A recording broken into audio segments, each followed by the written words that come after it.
الحمد لله نحمده ونستعينه ونستغفره ونؤمن به ونتوكل عليه ونعوذ بالله من شرور أنفسنا ومن سيئات أعمالنا من يهده الله فلا مضل له ومن يضلله فلا هادي له ونشهد أن لا إله إلا الله وحده لا شريك له ونشهد أن سيدنا ومولانا محمدا عبده ورسوله صلى الله تعالى عليه وعلى آله وصحبه وبارك وسلم تسليما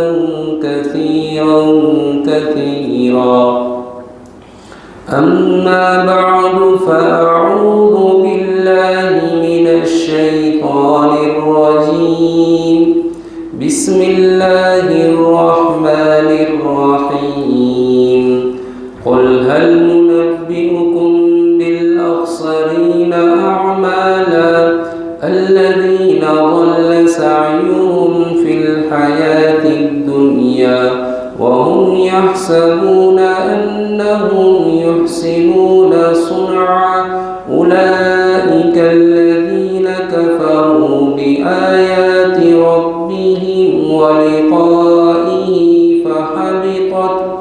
فحبطت أعمالهم فلا نقيم لهم يوم القيامة وزنا ذلك جزاؤهم جهنم بما كفروا واتخذوا آياتي ورسلي هزوا إن الذين آمنوا وعملوا الصالحات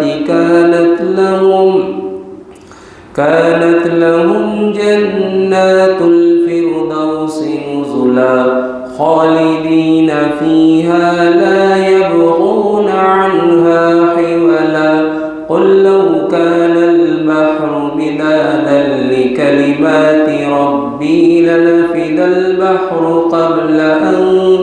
قبل أن تنفد كلمات ربي ولو جئنا بمثله مددا قل إنما أنا بشر مثلكم يوحى إلي أنما إلهكم إله واحد فمن كان يرجو لقاء ربه فليعمل عملا صالحا ولا يشرك بعبادة ربه أحدا صدق الله مولانا العلي العظيم وصدق رسوله النبي الكريم ونحن على ذلك من الشاهدين والشاكرين والحمد لله رب العالمين. آپ کہہ دیجئے پناہ مانگتا ہوں میں اللہ رب العالمین کی شیطان مردود کے شر سے. شروع کرتا ہوں اللہ رب العالمین کے بابرکت نام سے جو بڑا مہربان اور نہایت رحم کرنے والا ہے. آپ کہہ دیجئے کیا میں تمہیں اعمال کے اعتبار سے خسارے والے اعمال کے بارے میں باخبر نہ کر دوں کہ یہ وہ لوگ ہیں کہ جن کو دنیاوی زندگی میں ان کی کوششوں نے غلط ثابت کیا، راہ سے بہراہ کیا، اور وہ یہ سمجھتے ہیں کہ وہ کام کے اعتبار سے اچھا کام کر رہے ہیں. ایک ترجمہ تو یہ کیا علماء نے. دوسرا ترجمہ اس کا یہ ہے کہ جن لوگوں کے اعمال دنیاوی زندگی میں راہ سے بھٹک گئے اور وہ یہ سمجھتے ہیں کہ وہ اچھا کام کرتے ہیں، یہی وہ لوگ ہیں جنہوں نے اپنے پروردگار کی آیات کا انکار کیا اور اس کی ملاقات کے منکر ہو گئے، تو اللہ نے ان کے اعمال کو اکارت کر دیا۔ پس قیامت کے دن ہم ان کے اعمال کا وزن نہیں کریں گے، اور ان کی سزا یہ ہے ان کے کفر کی وجہ سے کہ وہ جہنم میں رہیں گے، اور اس وجہ سے کہ انہوں نے ہماری آیتوں کا اور ہمارے رسولوں کا مذاق بنایا۔ بے شک جو لوگ ایمان لے کر آئے اور نیک اعمال کیے تو ان کے لیے گھنے باغات ہیں مہمان نوازی کے طور پر، اور یہ لوگ اس میں ہمیشہ ہمیشہ رہیں گے، اور اس سے یہ لوگ تبدیل نہیں کیے جائیں گے۔ آپ کہہ دیجئے کہ اگر سارے سمندر سیاہی بن جائیں میرے پروردگار کے کلمات کو لکھنے کے لیے، تو سمندر ختم ہو جائیں گے یقینی طور پر، اس سے پہلے کہ میرے پروردگار کے کلمات ختم ہوں۔ اور اگر چاہے تو مدد کے طور پر اسی جیسے سمندر ہم لے آئیں۔ آپ کہہ دیجئے میں صرف ایک بشر ہوں، تمہاری طرح ایک انسان ہوں کہ جس کی طرف وحی کی جاتی ہے، بے شک تمہارا پروردگار ایک پروردگار ہے۔ تو جو شخص بھی اپنے پروردگار سے ملاقات کی امید رکھتا ہو تو اسے چاہیے کہ نیک اعمال کرے اور اپنے پروردگار کی عبادت میں کسی کو شریک نہ ٹھہرائے۔ سورہ کہف کی آخری آیات 8 آیتیں ان کی تلاوت کی گئی، جن پر سورہ کہف کا اختتام ہے۔ کل ان آیات کی تفسیر کل ہی مکمل ہونی تھی، لیکن پچھلی تفسیر سے متعلق چند باتیں کل رہ گئی تھیں یا ان کو دوبارہ دہرایا گیا، اس لیے مکمل نہیں ہو سکی۔ اللہ تبارک و تعالیٰ نے سورہ کہف کے اندر مکمل، اگر دیکھا جائے باریکی کے ساتھ، تو 5 واقعات بیان کیے، اور اگر ایک مختصر سا واقعہ ہے حضرت آدم کا اور ابلیس کے سجدے کا، اس کو اگر چھوڑ دیا جائے تو 4 واقعات بیان کیے، اور ان 4 واقعات میں اللہ نے آزمائشی واقعات، ان 4 واقعات کو بطور آزمائش کے، جن کی آزمائش کی گئی ان کے واقعات، اور اس طریقے سے آزمائشیں ہوتی رہتی ہیں، یہ بتلانے کے لیے اللہ نے قرآن کریم میں اس کا ذکر کیا۔ اصحاب کہف کا واقعہ ایمان کی ابتلا و آزمائش، اور ساتھ ساتھ میں ایمان کے اوپر آنے والے مسائل، مشکلات، اور ان آزمائشوں پر انسان کے صبر کی کیفیت کیا ہونی چاہیے، اصحاب کہف کے قصے کو ذکر کر کے اللہ نے بتایا۔ اسی کے ساتھ اصحاب کہف کے قصے سے یہ بات ملتی ہے کہ ایمان کی کیا قدر و اہمیت، ایمان کی کتنی قدر و منزلت ہے، یہ اصحاب کہف سے، ان کے واقعے سے دیکھیں کہ اپنے ایمان کو بچانے کے لیے جنگل میں گمنامی کی راہ پر اپنے آپ کو ڈال دیا، لیکن ایمان کا سودا نہیں کیا، ایمان کو بچایا۔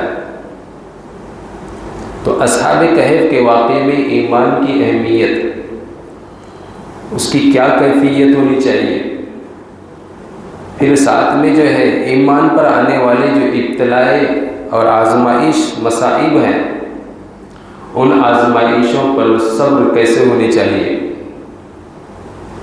پھر اور اس صبر کے ساتھ اللہ تبارک و تعالیٰ کا ان پر انعام کیا ہوا۔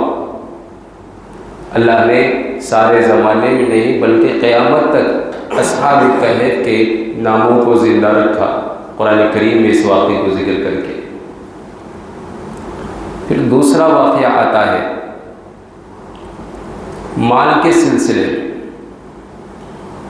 مال جیسے انسان کو محبوب ہے ایسے ہی اللہ کو بھی محبوب ہے، لیکن کیا انسان کی محبت اور اللہ کی محبت دونوں میں فرق ہے؟ انسان مال کمانے کے لیے اپنی زندگیوں کی، اپنے جسم کی ساری توانائی خرچ کرتا ہے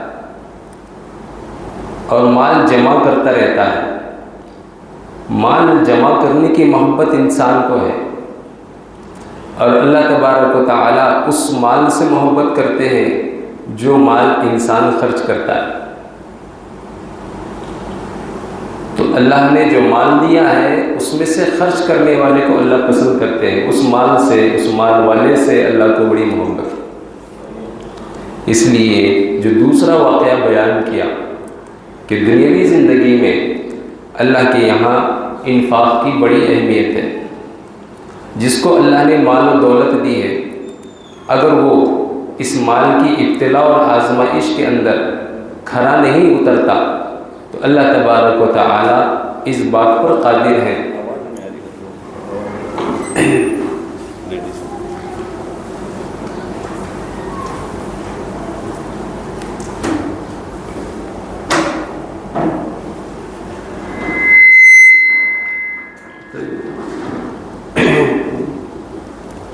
اور بڑا دو کی تھوڑا سا ہوتا ہے۔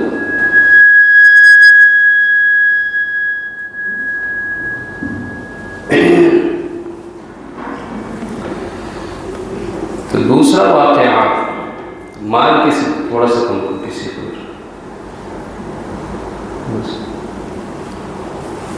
دوسرا واقعہ مال کے سلسلے میں اللہ تبارک و تعالیٰ نے دو شخصوں کا ذکر کیا کہ ان میں سے اللہ نے ایک کو بڑے باغات دیے تھے، بڑی مال و دولت سے نوازا تھا، خوب مال جو ہے باغات کے اندر پھل فروٹ کی صورت میں آتا تھا، کھیتی خوب ہوتی تھی، لیکن اللہ کا ناشکرہ اور نافرمان تھا۔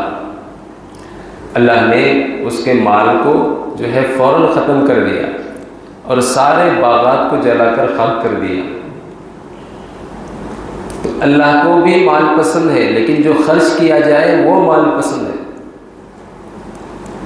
تو ایمان کے ساتھ مال کی محبت اچھی چیز ہے، لیکن مال خرچ کرنا چاہیے۔ جو مال خرچ نہیں کیا جاتا وہ انسان کے لیے وبال جان بن جاتا ہے، اور خرچ نہ کرنے کی وجہ سے ہمارے ذہنوں میں ایک بڑی عجیب بات بیٹھی ہوئی ہے۔ انسان کے ذہن کے اندر یہ بات بیٹھی ہے، اگر میں مال کو خرچ کروں گا، مدارس پر خرچ کروں گا، مساجد پر خرچ کروں گا، غرباء پر خرچ کروں گا، پڑوسیوں پر خرچ کروں گا، یتیموں پر خرچ کروں گا، یسیروں پر خرچ کروں گا، جو بھی نیکی کے انفاق کے راستے ہیں ان پر خرچ کروں گا، تو مال بظاہر اس کو ختم ہوتا ہوا نظر آتا ہے کہ گھٹ رہا ہے مال۔ ظاہر سی بات ہے، اگر میرے پاس 1,00,000 روپے ہیں اور میں اس میں سے 3,000 روپے خرچ کر رہا ہوں تو 3,000 کم ہو، بظاہر مال گھٹ رہا ہے، لیکن اللہ کی نظر میں یہ مال گھٹ نہیں رہا، بڑھ رہا ہے۔ اللہ کی نظر میں بڑھ رہا ہے۔ کیسے؟ جو انسان اللہ کی راہ میں برابر خرچ کرتا رہتا ہے تو اللہ تبارک و تعالی اس کے مال کو بظاہر تو گھٹا دیتے ہیں، لیکن اس کا مال کبھی بھی مکمل ختم نہیں ہوتا، کبھی بھی مکمل ختم نہیں ہوتا۔ اجی ہم دیکھتے ہیں کہ انسان جو ہے لاکھوں کروڑوں روپے لگا کر کاروبار شروع کرتا ہے، فیکٹری ڈالتا ہے، کمپنی لگاتا ہے، راتوں رات کمپنی کا دیوالیہ ہو جاتا ہے، اور فوراً جو ہے پوری کی پوری جو ہے اس کی کاروباری اعتبار سے حیثیت انسان کی ختم ہو جاتی ہے، اور ایک عام انسان راہ خدا میں خرچ کرتا رہتا ہے، کبھی اس کا دیوالیہ نہیں ہوتا۔ تو جو راہ خدا میں خرچ کرتا ہے، انفاق اللہ کو بڑا پسند ہے۔ لن تنالوا البر حتى تنفقوا مما تحبون، نیکی کی حقیقت کو اس وقت تک انسان نہیں پہنچ سکتا جب تک کہ اپنا محبوب مال انسان اللہ کی راہ میں خرچ نہ کرے۔ تو یہ دوسرا واقعہ ذکر کر کے اللہ نے انسانوں کو یہ بتلایا کہ مال ہم دیتے ہیں، ہمارے راستے میں جو مال خرچ کیا جاتا ہے وہ ہمیں بڑا پسند ہے۔ اگر ہماری راہ میں اس مال کو خرچ نہیں کرو گے تو ابتلا و آزمائش میں آ جاؤ گے، جیسے کہ اس قصے کے اندر جو ہے انسان کے باغوں کو، سارے کے سارے باغات کو، کھیتیوں کو جلا کر خاک کر دیا، صرف ناشکری کی بنیاد پر، اللہ کے انکار کی بنیاد پر۔ انسان میرا مال کہتا ہے، اس کے تکبر اور فخر کی بنیاد پر اللہ نے جلا کر خاک کر دیا۔ تو انسان کو مال کی نعمت بہت بڑی نعمت ہے، اور اس نعمت کو سنبھال کے رکھنا یہ بھی اچھی بات ہے، لیکن ساتھ میں اس کو خرچ کرنا اس سے زیادہ اچھی بات ہے اور اللہ کو پسند ہے، اس لیے مال کو خرچ کریں۔ تو دو قصے ہیں۔ تیسرا قصہ حضرت موسیٰ کا اور حضرت خضر کا ہے۔ اچھا، یہ جو دوسرا قصہ ہے نا، دوسرے اعتبار سے اگر ہم اس کو سوچیں تو یہ بھی ایک آزمائش کا پیپر تھا، امتحان تھا۔ کیا جو مال ہم نے دیا ہے بندہ اس کے اوپر شکر کرتا ہے یا نہیں کرتا؟ چنانچہ اس باغ والے نے اللہ کے دیے ہوئے مال کے اوپر ناشکری کی، اللہ نے اس کا مال چھین لیا۔ اور جو اس کا دوسرا ساتھی تھا، اس کے پاس کچھ بھی نہیں تھا، ایمان کی دولت تھی، لیکن ہر وقت اللہ کا شکر ادا کرتا تھا، اللہ نے اس کو نوازا۔ پھر یہ تیسرا قصہ ہے حضرت موسیٰ علیہ السلام کا اور حضرت خضر علیہ السلام کا۔ یہ بھی ایک آزمائشی امتحان تھا، ایک پیپر تھا آزمائش کا، کہ راہ خدا میں صبر و استقامت کے ساتھ کون کھڑے رہتا ہے اور کون کھڑے نہیں رہتا۔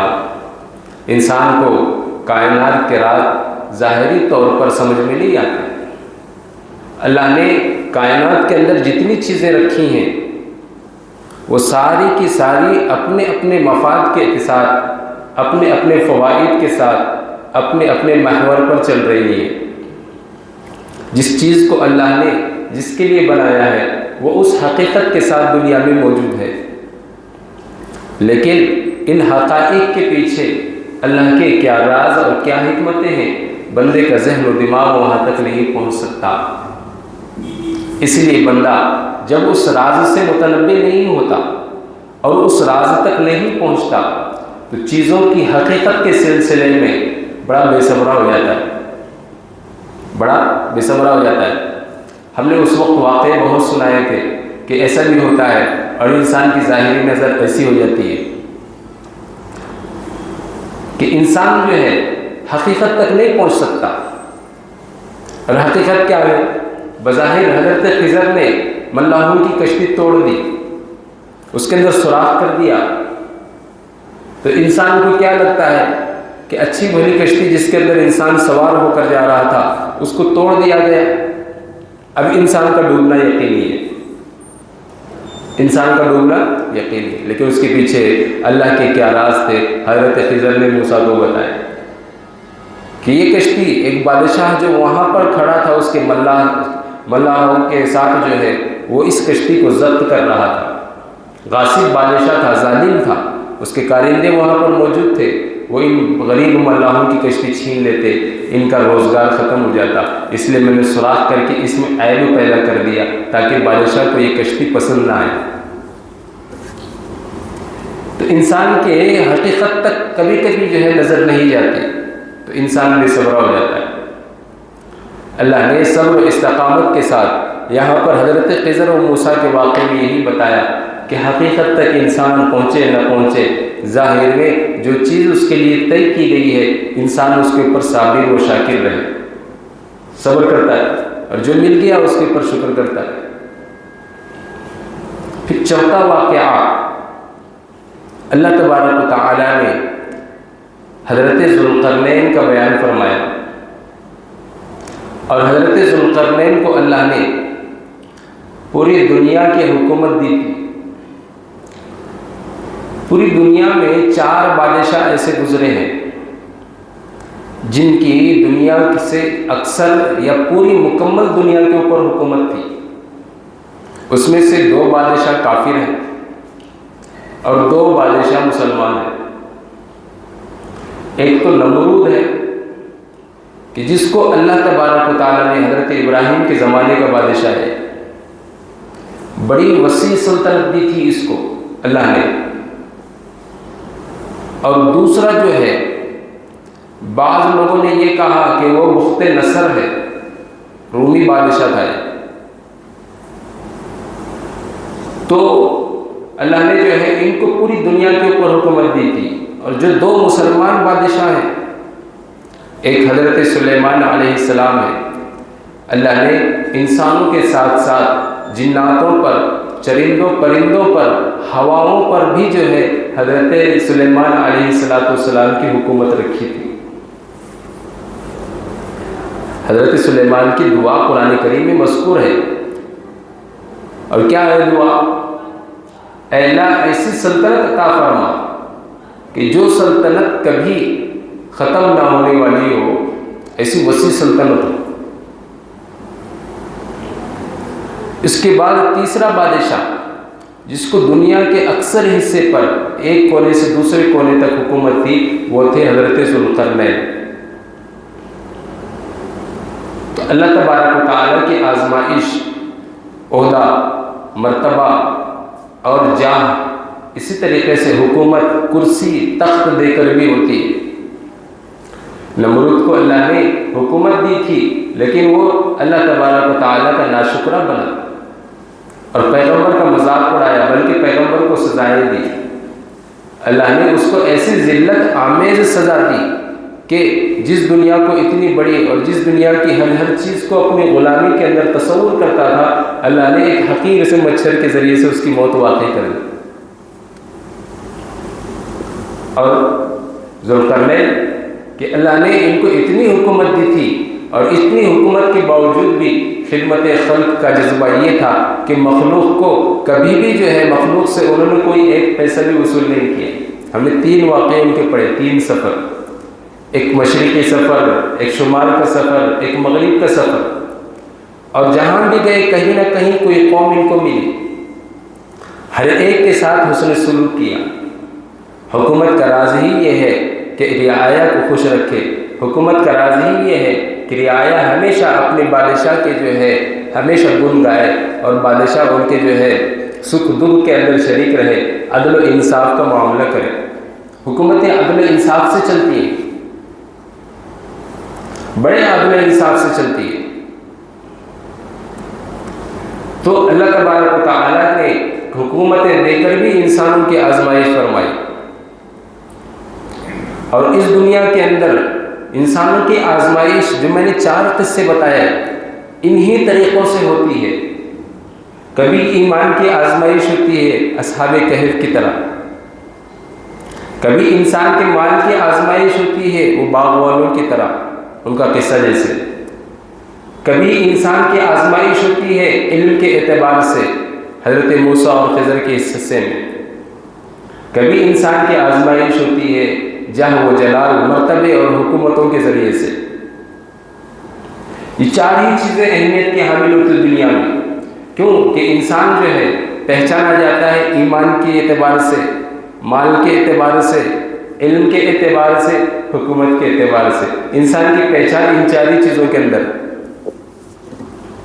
جس کے پاس مال نہیں ہے، حکومت نہیں ہے، علم نہیں ہے، اور وہ جو ہے اسی طریقے سے کرسی نہیں ہے اور ایمان نہیں ہے، اس کو کوئی نہیں پہچانتا۔ مال نہ ہو، حکومت نہ ہو اور علم نہ ہو لیکن ایمان ہو، تو ایسا بندہ اپنے رب کے یہاں اس کی معرفت کو حاصل کر لیتا ہے۔ اللہ اس بندے کو پہچانتے ہیں، بندہ اللہ کو پہچانتا ہے۔ ایمان نہ ہو، مال ہو تو لوگوں کے اندر اس کی واہواہی ہوتی ہے، بڑا صاحب ثروت ہے۔ پھر مال بھی ہو اور اس کے ساتھ علم بھی ہو تو لوگوں کے اندر اس کی قدر اور بڑھ جاتی ہے۔ اسی طریقے سے اگر علم نہ ہو لیکن حکومت ہو تو ایک جاہل انسان بھی جب حکومت کرنے لگتا ہے تو لوگ اس کو اپنے سروں پہ بٹھاتے ہیں، اتنی پہچان ہوتی ہے اس کی۔ تازہ مثال ہے اس کی ہمارے سامنے، اس سے بڑھیا تو کوئی مثال ہوگی؟ جس کو کوئی نہیں پہچانتا ہو، آج ہم اس کو وزیر اعظم تسلیم کرتے ہیں، جبکہ علم بھی نہیں ہے، مال بھی نہیں ہے، کچھ بھی نہیں ہے۔ تو انسان کی پہچان، اس کی معرفت 4 چیزوں کے اندر ہے۔ اس لیے اللہ نے سورہ کہف کا مضمون بڑا وسیع رکھا ہے۔ علماء نے اس کے اوپر مہینوں مہینوں جو ہے تفاسیر اور مہینوں مہینوں بیانات لکھے ہیں، بڑے عجیب اسرار اور اس کے جو ہے رموز ہیں سورہ کہف کے۔ آج اس کا اختتامی دن ہے، اس لیے میں اختتامی گفتگو کر رہا ہوں۔ آج ختم ہو جائے گی تفسیر، پھر انشاءاللہ اگلے سال کوئی اور صورت کریں گے اگر اللہ نے حیات رکھی تو۔ پھر جب ان چاروں واقعات کی تفصیل کے خلاصہ میں نے آپ کو بتایا، آخر میں آ کر اللہ نے جن باتوں کے اوپر انسان کی آزمائش ہوتی ہے، اصل چیزیں کیا ہیں کہ انسان اگر مومن ہے تو ایمان کے ساتھ دوسری چیزوں کی بھی آزمائش ہوتی ہے، اور اگر کافر ہے تو کافر کے لیے آزمائش کی ضرورت نہیں ہے۔ کافر کا عمل ہی جو ہے اس کے عمل خسارے والا ہے۔ اس کا عمل خسارے والا کیوں ہے؟ اس کی 2 وجہ یہاں پر ذکر کی ہے۔ پہلی بات، الذین ضل سعیہم فی الحیاۃ الدنیا، کافر دنیا میں جو کام کرتا ہے، جو بھی عمل کرتا ہے، اس کا عمل شریعت سے، قانون خداوندی سے ہٹا ہوا ہوتا ہے، اس لیے کافر کا عمل دھتکارا جاتا ہے۔ جب اس کے پاس اللہ کی توحید ہی نہیں ہے، جب اس کا ایمان اللہ پر ہی نہیں ہے، تو اللہ کے بتائے ہوئے راستے پر اس کا عمل کیسے ہو سکتا ہے؟ اور دوسری چیز کیا ہے؟ وَهُمْ يَحْسَبُونَ أَنَّهُمْ يُحْسِنُونَ صُنْعًا، انسان کبھی کبھی اپنے گمان کے اعتبار سے کوئی کام اچھا کرتا ہے اور یہ سمجھتا ہے کہ میں نے بہت اچھا کام کیا ہے، عمل کے اوپر غرور و تکبر اس کو حاصل ہو جاتا ہے، غرور اور تکبر اس کو ملتا ہے۔ تو غرور اور تکبر کا آ جانا انسان کے اعمال کی اکارت کا سبب بنتا ہے۔ کبھی بھی انسان کو اپنے عمل کے اوپر کوئی غرور نہیں ہونا چاہیے کہ میں فلاں کام بڑا اچھا کر رہا ہوں، بلکہ ہمارے اکابرین کا اور صحابہ اکرام کا تو معاملہ یہ تھا کہ وہ نیکی کرتے دریا میں ڈال دیتے، عمل کرتے خاموش رہتے۔ حضرت عمر رضی اللہ تعالیٰ عنہ اپنے دور خلافت میں 22 لاکھ مربع میل کم و بیش اس کے اکیلے تنہا امیر ہیں، بادشاہ ہیں، حاکم ہیں، خلیفہ ہیں، لیکن کیا ہے کہ راتوں کو اٹھ کر غریبوں کے جھونپڑوں کے چکر لگا رہے ہیں، غریبوں کے جھونپڑوں کے چکر لگا رہے ہیں۔ جہاں دیکھا آٹا نہیں ہے، پیٹ کے اوپر بوری لا کر دے رہے ہیں، جہاں دیکھا پانی نہیں ہے، کمر کے اوپر مشکیزیں اٹھا کے لے کر آ رہے ہیں، جہاں دیکھا دودھ نہیں ہے، دودھ لا کر دے رہے ہیں۔ اور اس عمل کو اتنی پوشیدگی کے ساتھ، خاموشی کے ساتھ کیا کہ کسی کو احساس بھی نہیں کہ رات میں امیر المومنین کیا کر رہا ہے۔ اس بڑھیا کو پتہ نہیں کہ امیر المومنین جو ہے بیت المال سے آٹے کی بوری ڈھو کر لا کر برتن کے اندر جو ہے آٹے کو پکا رہا ہے، اور وہ شکایت کر رہی ہے کہ پتہ نہیں عمر اس وقت بڑے آرام سے سویا ہوگا، اسے کیا پتا کہ یہاں بڑھیا کے بچے بل بلا رہے ہیں۔ کس کو کہہ رہی ہے؟ امیر المومنین کو کہہ رہی ہے۔ تو یہ لوگ ہوتے تھے کہ اپنا راز بھی ظاہر کرنا مناسب نہیں سمجھتے تھے نیکیوں کا۔ کیوں؟ اس لیے کہ اگر راز ظاہر ہو جائے اور یہ معلوم ہو جائے کہ میں یہ نیکی کر رہا ہوں، تو اس سے انسان کے دل کے اندر فخر پیدا ہوگا، اور فخر انسان کے عمل کو ضائع کرنے کے لیے سب سے بڑی چنگاری ہے۔ بلکہ حدیث کے اندر آتا ہے، اللہ کے رسول صلی اللہ علیہ وسلم نے ارشاد فرمایا کہ انسان کے اعمال کو تکبر اس طریقے سے برباد کرتا ہے جیسے شہد کو سرکہ برباد کرتا ہے۔ اگر آپ ایک پیالی شہد لیں اور اس کے اندر تھوڑا سا بس 1 قطرہ 2 قطرے سرکہ ڈال دیں اس کے اندر، فوراً پورا شہد ختم ہو جائے گا، پانی پانی ہو جائے گا، اس کی حیثیت ہی ختم ہو جائے گی۔ اس طریقے سے یہ انسان کے اعمال کو برباد کر دیتا ہے تکبر۔ من تواضع للہ رفعہ اللہ، تکبر کے مقابلے میں یہ چیز ہے کہ جو انسان کے اندر ہونی چاہیے، وہ کیا ہے؟ تواضع، عاجزی۔ انسان ظاہر میں کتنا بڑا ہو، اپنے آپ کو چھوٹا بنا کے پیش کرے، یہ اللہ کو بڑا پسند ہے۔ من تواضع للہ، اللہ اللہ کے لیے جو تواضع کو اختیار کرتا ہے رفعہ اللہ، اللہ اس کے درجات کو بلند کرتے ہیں۔ یہ چیز ہونی چاہیے۔ اور کافر کے اندر ایمان نہ ہونے کی وجہ سے اعمال ایک تو اصول کے مطابق نہیں ہے، جیسے اللہ نے کہا ہے ویسے نہیں ہے، اور دوسرے جو وہ کام کر رہے ہیں، کبھی مثال کے طور پر کافر بھی جو ہے دان کرتے ہیں، غریبوں کو کھانا کھلاتے ہیں، کپڑے تقسیم کرتے ہیں، اور وہ یہ سمجھتے ہیں کہ ہمارے اعمال بہت اچھے ہیں، ہمارے اعمال بہت اچھے ہیں۔ اللہ تبارک و تعالیٰ کہتے ہیں ان کے یہ اعمال ان کے گمان میں اچھے ہیں، قیامت کے دن کیا ہوگا؟ فَلَا نُقِيمُ لَهُ يَوْمَ الْقِيَامَةِ وَزْنًا، نام اعمال میں بالکل ہلکے ہوں گے۔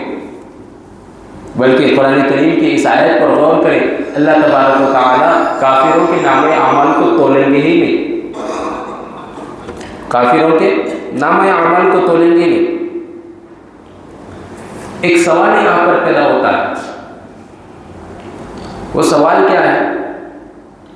ہم نیک اعمال کر رہے ہیں، نماز پڑھ رہے ہیں، صدقہ خیرات کر رہے ہیں، قرآن کریم پڑھ رہے ہیں، وضو کر رہے ہیں، ان تمام اعمال کے اوپر اللہ کے اجر کے وعدے ہیں، یہ ہمارا عمل ہے۔ اب نماز پڑھ لی، نماز کا عمل ختم ہو گیا، قرآن پڑھ لیا، قرآن کا عمل ختم ہو گیا، اس پر نظر آنے والا اجر، اس پر جو ملنے والا اجر و ثواب ہے وہ ثواب بھی جو ہے لکھ لیا گیا، لیکن یہ ظاہر کہاں ہے؟ ہمیں دکھ نہیں رہے۔ کو دیکھنے کے لیے کسی بھی چیز کو آپ ترازو میں اگر تولیں گے تو وہ چیز جو ہے نا وہ مرئی ہونی چاہیے۔ مرئی مطلب دکھنے والی، نظر آنے والی، حساس ہو، جس کو چھویا جا سکے، احساس جس کا کیا جا سکے۔ اور اعمال تو ہمارے نظر نہیں آتے، نماز پڑھنے ختم ہو گیا، اس کے اوپر اجر ملے گا، وہ اجر جو ہے پتہ نہیں کہاں ہے، کرام الکاتبین نے لکھ دیا، وہ رجسٹر کہاں ہے نظر نہیں، ساری چیزیں غائب ہیں، اور اعمال کی کوئی صورت نہیں، اجر کی کوئی صورت نہیں۔ قیامت کے دن اللہ تبارک و تعالی نام اعمال میں اس کو تولیں گے کیسے؟ امام بخاری رحمۃ اللہ علیہ نے اسی کتاب پر اپنی بخاری ختم کی ہے، اسی بات کے اوپر، باب نزاع الموازین القسط لیوم القیامہ۔ جو لوگ منکرین قیامت ہیں ان کو جواب دینے کے لیے امام بخاری نے اس باب کے اوپر جو ہے اپنی کتاب کو ختم کیا ہے، اور وہ روایت ذکر کی ہے اس باب کے اندر کیا کہ دو کلمے ایسے ہیں، کلیمتان حبیبتان الی الرحمن ثقیلتان فی المیزان خفیفتان علی اللسان سبحان اللہ وبحمدہ سبحان اللہ العظیم۔ دو کلمے ایسے ہیں جو رب کو بڑے پسند ہیں اور زبان پر ہلکے ہیں، بالکل خفیفتان علی اللسان، لیکن کیا ہے ان کا اجر ثقیلتان فی المیزان، میزان میں بڑے بھاری ہیں۔ حدیث کے اندر آتا ہے اللہ کے رسول صلی اللہ علیہ وسلم نے فرمایا کہ سبحان اللہ تملأ نصف المیزان، کہ جو سبحان اللہ کہتا ہے اس سے آدھا میزان بھر جاتا ہے، اور جو یقول بحمد اللہ، اللہ کی تعریف کرتا ہے، یعنی بحمدہ سبحان اللہ العظیم کہتا ہے، تملأ باقی المیزان، باقی کا میزان بھر دیتا ہے۔ تو امام بخاری کہتے ہیں کہ ایک کلمہ پڑھنے پر، یہ دو کلمے پڑھنے پر اپنی زبان سے میزان کے اندر وزن کو پیدا کرتے ہیں۔ کیسے وزن کو پیدا کریں گے؟ منکرین قیامت انسان کی عقل یہ کہتی ہے کہ اعمال تو نظر نہیں آتے، پھر ان کو کیسے تولا جائے گا، پھر وہ ترازو کیسے ہوگا جس کے اندر اعمال کو تولا جائے گا؟ یہ اعتراضات جو ہیں اس کو دینے کے لیے امام بخاری نے اس باب کو قائم کیا تھا۔ اس کا جواب کیا ہے؟ اللہ تبارک و تعالی اعمال کو قیامت کے دن جسم کی صورت دے گی، جیسے ہمارے جسم ہے اور ہمارے مرنے کے بعد ہم ریزہ ریزہ ہو جائیں گے، مٹی مٹی ہو جائیں گے، لیکن ہماری روحیں مقام علیین میں ہیں۔ قیامت کے دن جسموں کو زمین سے ہی اٹھایا جائے گا، ننگے پیر ننگے بدن اٹھایا جائے گا، اور ان کے اندر جو ہے ہماری روحیں ڈال کر ان کو میدان محشر کی طرف ہکایا جائے گا۔ ایسے ہی ہمارے اعمال جو اب غیر اجسام میں نظر نہیں آتے، قیامت کے دن اللہ تبارک و تعالیٰ ان کو جسم دیں گے، جو جسم مٹی مٹی ہو گیا ہے اللہ اس کو اٹھانے پر قادر ہے، تو پھر اعمال کو جسم دینے پر قادر نہیں؟ بالکل قادر۔ اللہ تبارک و تعالیٰ اعمال کو مجسم شکل میں پیدا کریں گے اور پھر ان کو ترازو کے اندر رکھیں گے، اور ان ترازو کے اندر اعمال کو تولا جائے گا۔ نیکیاں نیکیوں کے پلڑے میں رکھ کر، برائیاں برائیوں کے پلڑے کے اندر رکھ کر تولی جائیں گی۔ نیکیوں کا پلڑا اگر بھاری ہو گیا تو جنت میں جائے گا، اور اگر برائیوں کا پلڑا اگر بھاری ہو گیا تو اس کو سزا ملے گی۔ اللہ تبارک و تعالیٰ کہہ رہے ہیں کہ کافر کفر کی حالت کے اندر جتنے بھی نیک اعمال کرے گا، قیامت کے دن اس کا وزن ہی نہیں ہوگا، اس کو تولا ہی نہیں جائے گا، اس کے لیے کوئی ترازو ہوگا ہی نہیں۔ مومن کے لیے ترازو ہوگا۔ فَمَن يَعْمَلْ مِثْقَالَ ذَرَّةٍ خَيْرًا يَرَهُ، نیکی کا ذرہ برابر بھی جو ہے اگر ہوگا تو وہ نامہ عمل میں لایا جائے گا۔ وَمَن يَعْمَلْ مِثْقَالَ ذَرَّةٍ شَرًّا يَرَهُ، جو شخص برا جو ہے کرے گا، برائی ذرہ برابر بھی ہوگی، اس کو بھی نامہ عمل کے اندر ذکر کر دیا جائے گا، لایا جائے گا۔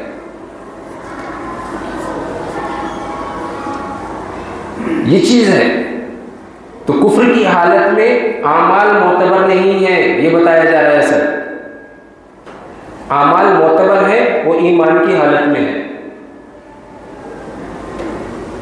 اس لیے ہمیں ایمان کرنے کی اعمال کی ضرورت ہے۔ اس لیے آگے کی آیتوں کے اندر نیک اعمال کا تذکرہ کیا گیا، اور انہی اعمال کو جو اللہ تبارک و تعالیٰ ایمان کی صورت میں مومن کرے گا اس کو قبول کرنے کی بات کہی گئی۔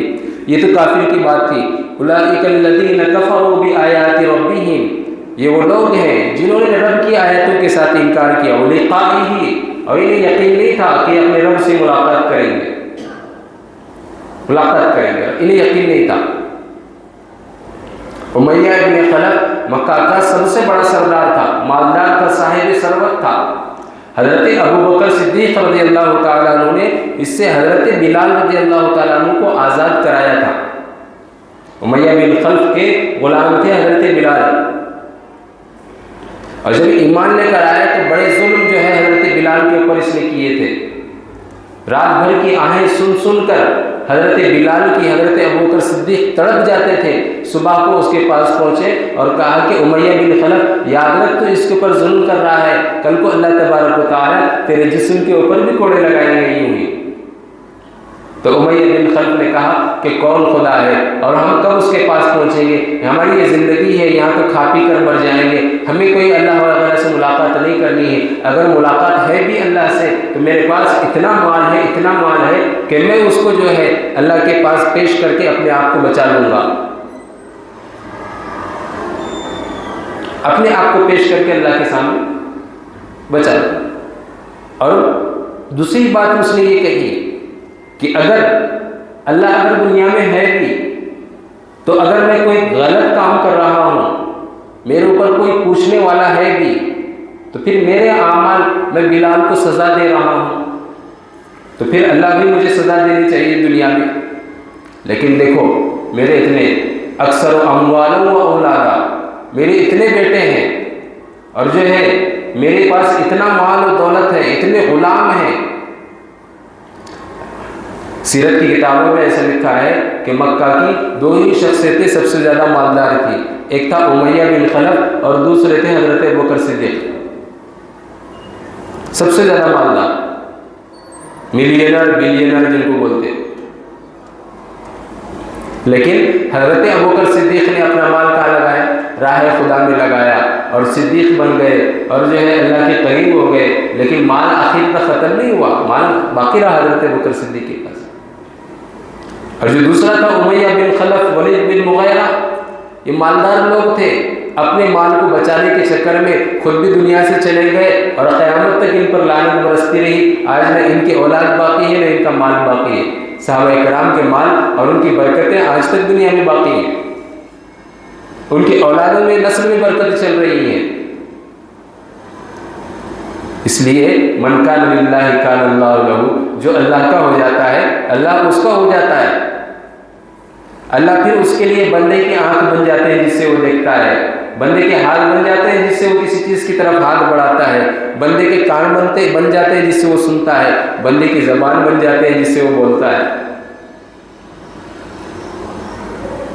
لیکن اللہ کی معرفت ہوگی کہاں، ملے گا کہاں؟ حدیث قدسی کے اندر آتا ہے انا عند منکسرۃ القلوب، میں تو ٹوٹے ہوئے دلوں کے اندر رہتا ہوں۔ انا عند منکسرۃ القلوب، میں تو ٹوٹے ہوئے دلوں کے اندر رہتا ہوں۔ اور ٹوٹا ہوا دل کیا ہے؟ ٹوٹا ہوا دل کسے کہتے ہیں؟ ہماری زبان میں تو، نوجوانوں کی زبان میں ٹوٹا ہوا دل مطلب کسی کو کسی سے عشق ہو گیا اور اس نے چپل مار دی تو یہ دل ٹوٹ گیا، یہ نہیں ہے، یہ تو عشق مجازی ہے، وہ چپل ہی کے قابل ہے، چپل ہی میں رکھے جانے کے قابل ہے، عشق مجازی ہے۔ عشق حقیقی پیدا کرو، اور عشق حقیقی کس سے؟ اللہ کی ذات سے ہوتا ہے، اور اللہ کی ذات سے عشق اللہ کی یاد کے بغیر، اللہ کے تصور کے بغیر، اللہ کے ذکر کے بغیر نہیں ہو سکتا۔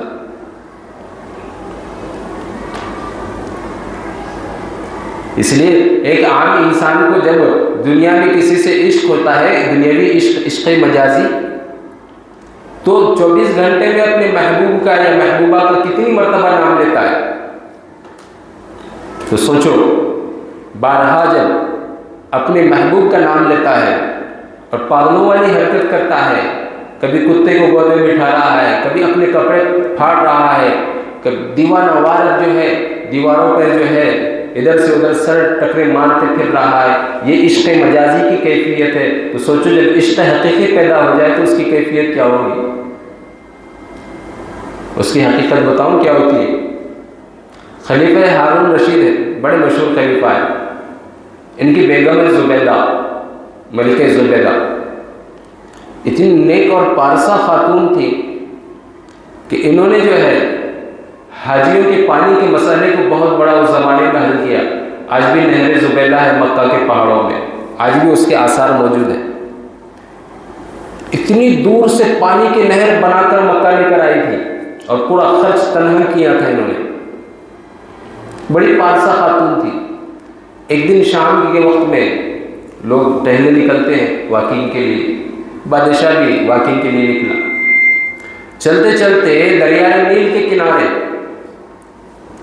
ہارون رشید چل رہے ہیں، دیکھا کہ بہلول دانا رحمۃ اللہ علیہ مجذوب قسم کے شخص تھے، تو دیکھا کہ ریت کے چھوٹے چھوٹے جو ہے گھر بنا رہے ہیں، گھروں میں بچے بناتے ہیں نا مٹی کے، تو ریت کے چھوٹے چھوٹے گھر بنا رہے ہیں۔ تو ہارون رشید نے ذرا مستی میں مذاق میں پوچھا، بہلول کیا کر رہے ہو؟ کہا جی حضرت گھر بنا رہا ہوں، خریدو گے؟ بولے اس کو خرید کے کیا کروں گا؟ تو بہلول نے کہا اس کو اگر تم خریدو گے تو میں دعا دوں گا کہ اللہ جنت میں تمہارے لیے اس سے بہتر کر دے، عالیشان محل بنائے۔ بادشاہ نے کہا یہ تو بہلول ہے، دیوانہ آدمی ہے، مجذوب قسم کا ہے، اس کی کوئی بات کی تھوڑی اہمیت ہے، ایسی مستی کر رہا ہوگا، 1 دینار میں کوئی ریت کا گھر لیتا ہے کیا؟ اون کہہ دیا اور چل دیا آگے۔ پیچھے سے ملکہ زبیدہ بھی آ رہی تھی، عام طور پر ایسی ہوتا ہے کہ عورتیں پیچھے چلتی ہیں، بادشاہ آگے چلتا ہے اور بیگمات جو ہے پیچھے سے آتی ہیں۔ پیچھے سے آئی، انہوں نے دیکھا بہلول کو، بہلول اپنی مستی میں اندر گھر بنا رہے، آواز دی کہ بہلول کیا کر رہے ہو؟ کہا کہ گھر بنا رہا ہوں۔ اچھا کیا کرو گے گھر بنا کر؟ بولے بیچوں گا۔ کتنے میں بیچو گے؟ 1 دینار میں۔ اچھا 1 دینار میں اگر ہم نے لے لیا تو کیا کرو گے؟ بولے اس کے بدلے میں جنت کے گھر کی دعا دوں گا۔ زبیدہ نے جو ہے فوراً 1 دینار نکالا، دیا اور اس کو چلے گیا، بات ہو گئی، قصہ ختم۔ آیا رات میں ہارون رشید محل میں اپنے گھر میں سو گئے، خواب میں دیکھا میدان محشر بپا ہے، سارے منظر ان کو دکھائے گئے، اور دور سے انہیں جو ہے اپنی بیگم کے نام کا سائن بورڈ لگا ہوا نظر آیا، اور وہ سائن وہ بورڈ پہ کیا لکھا تھا کہ یہ زبیدہ کا محل ہے، زبیدہ کی جنت ہے۔ تو اس نے کہا یہ تو میری بیگم کا لگ رہا ہے نام، تو دوڑتے دوڑتے جو ہے فوراً اس کے دروازے پر پہنچے، اور جنت بھی اعلیٰ قسم کا جنت، ایسے نظارے آج کل لوگ جو ہے نا اعلیٰ قسم کے نظارے دیکھنے کے لیے جو ہے آسمانوں کے سفر کر رہے ہیں، اسکائی سفر، اور وہاں سے جو ہے دنیا کو پورے منظر بتا رہے ہیں، دیکھو اوپر کے منظر کتنے اچھے. تو ایسا منظر ان کو نظر آیا تو وہ دوڑتے لگے. سیکورٹی گارڈ تھا باہر وہاں، تو وہ اندر جانا چاہ رہے تھے. سیکورٹی گارڈ نے اس کو روک دیا، ہارون الرشید کو، کہا کہ سوری، معذرت، نہیں جا سکتے آپ. یہاں کیوں جا رہے ہیں آپ؟ کہا کہ یہ میری بیگم کا محل ہے. تو سیکورٹی گارڈ والے نے کہا سوری، معذرت، یہاں جس کا نام لکھا جاتا ہے وہی جاتا ہے اندر، دوسرا نہیں جا سکتا. یہاں زبیدہ کا نام ہے، زبیدہ ہی جائے گی اندر. اب یہ پریشان ہو گئے، سارا دن غمزدہ آنکھ کھلنے کے بعد بڑے پریشان. پھر شام کو نکلے ٹہلنے کے لیے. دیکھا کہ بہلول وہی اپنے کام میں لگے ہوئے، بہلول اپنے کام میں لگے ہوئے. اب بادشاہ نے زبردستی سواری رکائی، کہا بہلول یہ گھر بیچ رہے ہو؟ کہ ہاں بیچ رہا ہوں. کتنے کا گھر بیچ رہے ہو؟ کہا کہ اس ایک گھر کی ریت کے ایک گھر کی قیمت پوری دنیا کی بادشاہی ہے، سلطنت ہے، اس کا عوض پوری سلطنت ہے. بادشاہ کو غصہ آیا، آگ بگولا، یہ کیا بےہودہ پن ہے؟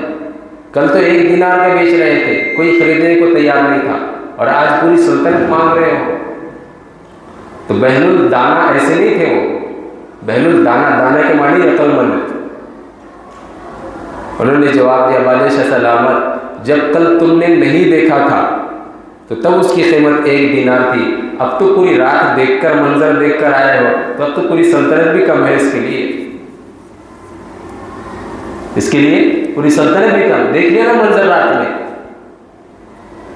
تو کبھی کبھی انسان کے اعمال ایسے بھی ہوتے ہیں، 1 دینار کی کیا قیمت، لیکن پورا گھر جو ہے جنت کا مل گیا، محل مل گیا. ایسا محل زبرجد یاقوت اور بڑے بڑے لال جواہر اس کے اندر لگے ہوئے ہیں کہ انسان جو ہے اس کو دیکھتا رہ جائے. تو ایسے بھی ہوتے ہیں. پھر اس کے اندر ایک سبق ہے، عبرت ہے. کیا عبرت؟ علامہ روم رحمۃ اللہ علیہ نے معارف مصنوی کے اندر لکھا ہے کہ اس کے اندر سبق یہ ہے کہ اللہ کی یہاں پر انسان کی ایمان کی وہ کیفیت معتبر ہے جو انسان کو بنا دیکھے ملتی ہے، بنا دیکھے ملتی ہے. الذین یؤمنون بالغیب، ایمان بالغیب معتبر ہے، ایمان بالغیب معتبر ہے، ایمان بالمشاہدہ معتبر نہیں. جب ایمان بالغیب معتبر ہے تو 1 دینار یعنی تھوڑے سے عمل کا بدلہ جو ہے اتنی بڑی جنت ہے، اور جب مشاہدہ ہو گیا تو پھر اس جنت کی قیمت پوری سلطنت اور اس سے بڑھ کے ہوگی. جب انسان اللہ پر دل دیکھے یقین رکھتا ہے تو اللہ تبارک و تعالیٰ اس کے مختصر عمل کی برکت کے بدلے میں اس کو بہت کچھ نوازتے ہیں، بہت کچھ نوازتے ہیں. مشاہدہ ہو جاتا ہے، جیسے فرعون کو مشاہدہ ہو گیا، ربی موسیٰ و ہارون کا کوئی اعتبار نہیں اس کا. یقین ہونا چاہیے. اور یقین کیسے؟ یقین ایسا ہونا چاہیے جیسے حضرت موسیٰ علیہ السلام کی والدہ کو تھا. ڈر نہیں تھی، گھبرا نہیں تھی، ہر طرف فرعون کے سپاہی گھوم رہے تھے، اس کے باوجود بھی دودھ پیتے بچے کو صندوق کے اندر ڈال کر دریا کے حوالے کر دیا. یقین کس پر تھا؟ اللہ پر. اور وہ بھی اللہ کو دیکھا تھا؟ نہیں، بن دیکھے تھا. تو اللہ نے حضرت موسیٰ علیہ السلام کی والدہ کو ان کے یقین کے بدلے میں حضرت موسیٰ علیہ السلام سے دوبارہ ملوایا، اور پھر مختصر سے وقت کے اندر ملوایا. کئی تقر عینیہا وَلِتَعْلَمَ أَنَّ اللَّهَ يَعْلَمُ بِالْغَيْبِ، اور تمہیں یہ جان لو کہ اللہ تبارک و تعالیٰ غیب کی باتوں کو برحق جانتے ہیں. اور تمہاری آنکھوں کو ڈھلی. اب موسیٰ فرعون کے گھر دربار میں پہنچے. اللہ نے حضرت موسیٰ کی والدہ کو لانے کا انتظام یہ کیا کہ ساری عورتوں کے دودھ بند کرا دیے، ساری عورتوں کے دودھ بند کرا دیے. اور حضرت موسیٰ علیہ السلام کی جب والدہ وہاں پر دایا بن کے پہنچی تو فوراً حضرت موسیٰ اپنی والدہ کی چھاتی سے لگ گئے. تو فرعون نے یہ کہا لگتا ہے اسے تمہارا دودھ پسند آیا ہے، اس لیے اب اس بچے کو لے جاؤ، اس کی تربیت، اس کو پالو کو، اسے تمہارے پاس رکھو، جب بڑا ہوگا تو ہمارے پاس لے کر آ. کیا اللہ نے انتظام کیا یقین کی وجہ سے. پھر حضرت موسیٰ علیہ السلام بڑے ہو گئے اور حضرت موسیٰ کو نبوت ملی تو اللہ تبارک و تعالیٰ نے حضرت موسیٰ علیہ السلام کو جو معجزات دیے تھے ان کے ذریعے سے امتحان کی آزمائشیں شروع کر دی. آزمائش کیا شروع کر دی؟ فرعون کے دربار میں پہنچے. حضرت موسیٰ علیہ السلام نے اپنے جو ہے معجزات کا مظاہرہ کیا. فرعون نے کہا کہ یہ تو جادوئی ہے، یہ تو جادوئی چھڑی ہے، اس کو کیا معجزہ کہہ رہے ہو تم؟ اس سے بڑے بڑے جادوگر ہماری سلطنتوں کے اندر ہیں. چنانچہ پورے جادوگروں کو بلایا گیا، سارے جادوگر جمع ہوئے، میدان میں رسی پھینک دی. اب وہ رسیاں جادو کے زور سے ایسی لگ رہی ہیں جیسے بڑے بڑے سانپ دوڑ رہے ہیں اور حضرت موسیٰ کی طرف آ رہے ہیں. اور حضرت موسیٰ کے پاس اسباب کے درجے میں کیا ہے؟ صرف لاٹھی، عصا ہے. جب سانپ آ رہے ہوں تو ہماری عقل کیا کہتی ہے کہ لاٹھی کو مضبوطی سے پکڑنا اور مارنا، اتنا مارنا کہ سانپ مر جائے، اور دیکھنا کہ لاٹھی نہ چھوٹے، ورنہ جو بچانے کا آلہ ہے وہ بھی جو ہے انسان کو چلا جائے گا، انسان کے ہاتھ سے چلا جائے گا تو پھر جان خطرے میں آئے گی. لیکن حضرت موسیٰ کو اللہ کی ذات پر توکل، اللہ کی ذات پر بھروسہ. سانپ آ رہے ہیں، اتنے زیادہ سانپ جو ہے حضرت موسیٰ کی طرف دوڑ رہے ہیں. اللہ نے حضرت موسیٰ سے کیا کہا؟ انا القی عصاک، موسیٰ اب عصا ڈال دو. حضرت موسیٰ سوچ سکتے تھے لے دے کے بچاؤ کا ذریعہ ایک لاٹھی تھی کہ جس سے میں سانپوں کو ہٹا سکتا تھا. اللہ نے وہ لاٹھی بھی پھینکنے کا حکم دے دیا تو میں کیسے اپنے آپ کو بچاؤں گا. لیکن سر تسلیم خم ہے جو مزاج یار میں، اللہ کا حکم تھا اطاعت کرنی، ڈال دیا اور دیکھا تو ایک کانہا حیۃ تسعی، بڑا اژدہا بن گیا جس نے سارے سانپوں کو نگل لیا. ایسے ہی اللہ نے حضرت موسیٰ علیہ السلام کو اور موقع پر ایمان بالغیب کی اور ایمان بالغیب پر یقین کی. جو اللہ نے جو ہے حضرت موسیٰ علیہ السلام کو ایک اور ترکیب بتائی، ایک اور صورت کے اندر اللہ نے اپنے ایمان بالغیب کا اللہ نے حضرت موسیٰ کے سامنے یہ واضح کر دیا کہ اللہ کی ایمان بالغیب کی طاقت یہ ہے اللہ کے اوپر. حضرت موسیٰ بنی اسرائیل کو لے کر نکلے، سامنے دریائے نیل ہے. اب ان کے پاس تو کشتیاں وغیرہ کچھ نہیں تھی، رات کے اندھیرے میں نکلے تھے فرعون کے ظلم سے اپنے آپ کو بچانے کے لیے. سامنے دریائے نیل ہے، بچ نہیں سکتے، پانی میں ڈوب کر مر جائیں گے. پھر صبح جیسے ہوئی فرعون اپنے پورے آلہ و لشکر کے ساتھ آیا اور پیچھے سے دھول اڑاتے ہوئے آ رہا ہے لاکھوں کا لشکر لے کر. بنی اسرائیل کے حواس فاختہ ہو گئے اور انہوں نے کیا کہا؟ یا موسیٰ انا لمدرکون، موسیٰ ہم تو دھر لیے گئے، اب کچا قیمہ ہی بنے گا پورا. سامنے دریا ہے، گئے تو اندر ڈوب گئے، پیچھے سے اتنا بڑا لشکر آ رہا ہے کہ اس کے گھوڑے رون کر چلے جائیں گے تو قیمہ ہی بنے گا ہمارا. اب تو دونوں طرف سے موت ہے ہماری، دونوں طرف سے موت ہے. حضرت موسیٰ کی اگر اکیلے کی بات کریں، حضرت موسیٰ کے ہاتھ میں عصا ہے.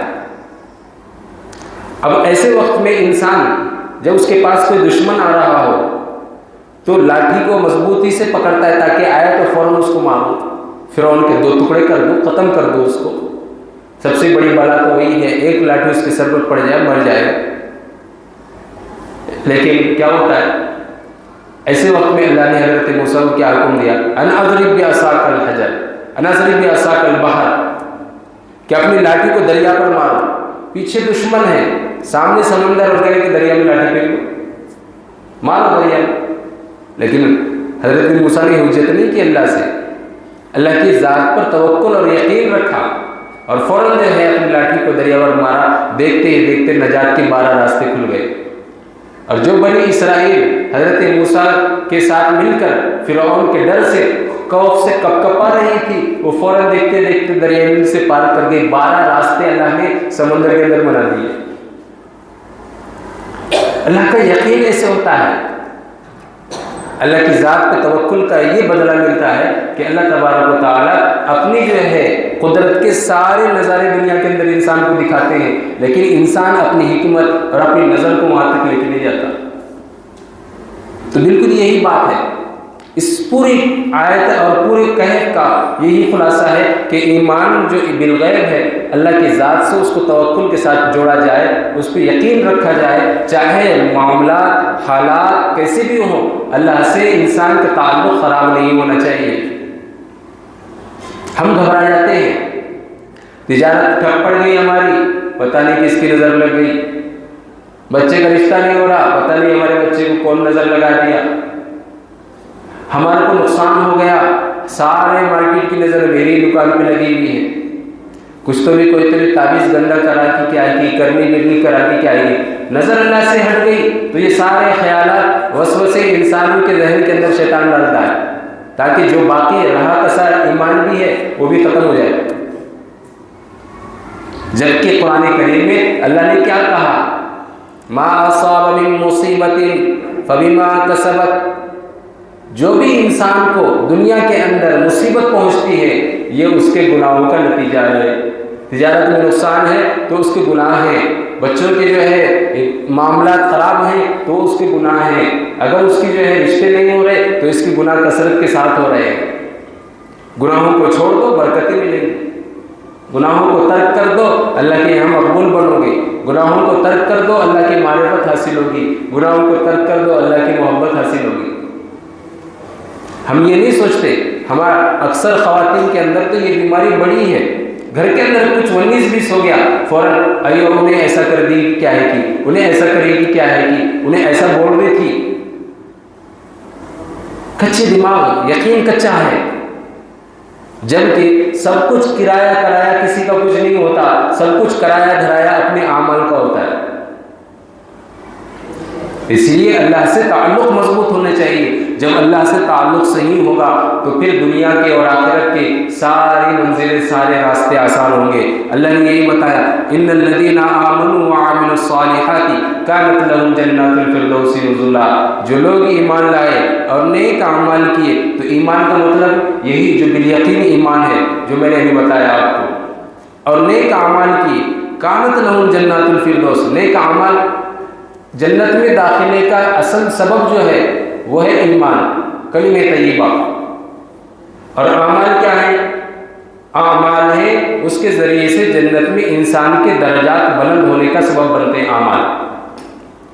اس کو علماء سیدھی سی مثال دیتے ہیں کہ کلمہ طیبہ جنت کے تالے کی چابی ہے، قفل ہے اور اس کی چابی، لیکن اس چابی سے سیدھی کوئی سی بھی چابی پلین وہ تالا نہیں کھل سکتی۔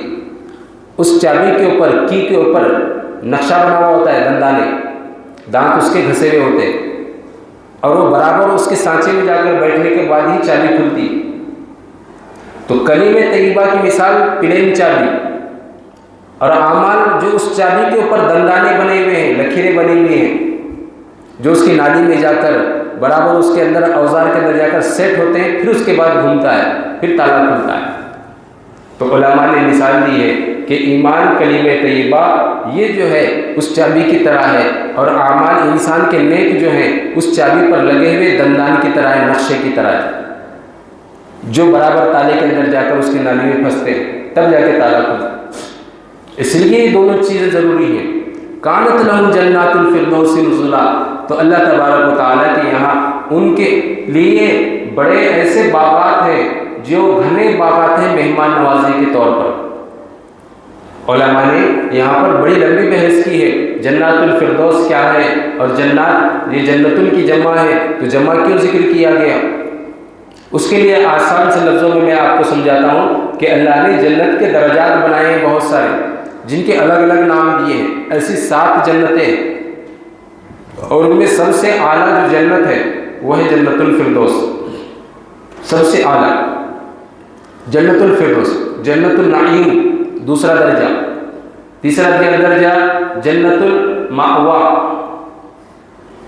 اور چوتھا درجہ جنت العدن، پانچواں درجہ یعنی پانچواں نام جنت کا دار الخلد، دارالسلام یہ چھٹا نام، اور ساتواں نام، پہلا نام جنت الفردوس، دوسرا نام جنت العدن، تیسرا نام جنت المأوا، چوتھا نام جو ہے وہ ہے جنت المأوا، اور پانچواں نام جو ہے دارالخلد، چھٹا نام دارالسلام، اور ساتواں نام اور ایک ہے اس کا، وہ ابھی ذہن میں نہیں آ رہا ہے تو بولتا ہوں انشاءاللہ۔ دارالخلد، دارالسلام، اور ایک نام ہے اس کا، ہاں مقام علیین، اعلیٰ علیین، 7 نام ہے، جنت النعیم، جنت العدن، جنت الفردوس، جنت المأوا، یہ 4 جنتیں ہوں گی، اور 3 درجات ہیں، دارالسلام، دارالخلد اور علیین، یہ 7 طرح کی جنتیں اللہ نے بنائی ہیں، اور ان جنتوں کے اندر ایمان والوں کے درجات کے اعتبار سے گھر ہے، جس کے اعمال، جتنا ایمان کا لیول معیار جتنا اعلیٰ ہوگا اس کو سب سے اعلیٰ مقام یعنی جنت الفردوس ملے گا۔ اللہ کے رسول صلی اللہ علیہ وسلم نے حدیث پاک میں فرمایا اذا سألتم اللہ فاسألوا الفردوس، کہ جب تم اللہ سے کوئی چیز مانگو، دعا کرو تو جنت الفردوس مانگو، اس لیے کہ اللہ نے جنت الفردوس کو ایمان والوں کے لیے سب سے اعلیٰ اور معیار کے موافق بنایا ہے۔ اس کی ادنا سی مثال، آج کل ہم جو گھر بناتے ہیں تو ہمارے گھر بنانے سے پہلے ہماری سب سے پہلی تھنکنگ کیا ہوتی ہے کہ گھر ایسا ہونا چاہیے کہ پورے محلے میں، پوری گلی کے اندر، بستی کے اندر ایسا گھر نہیں ہونا چاہیے، میرا گھر کچھ الگ ہونا چاہیے۔ اللہ تبارک و تعالیٰ نے بھی ایمان والوں کے لیے 7 طرح کی جنتیں بنائی ہیں، لیکن جنت الفردوس کی بات سب سے الگ ہے، سب سے ہٹ کے،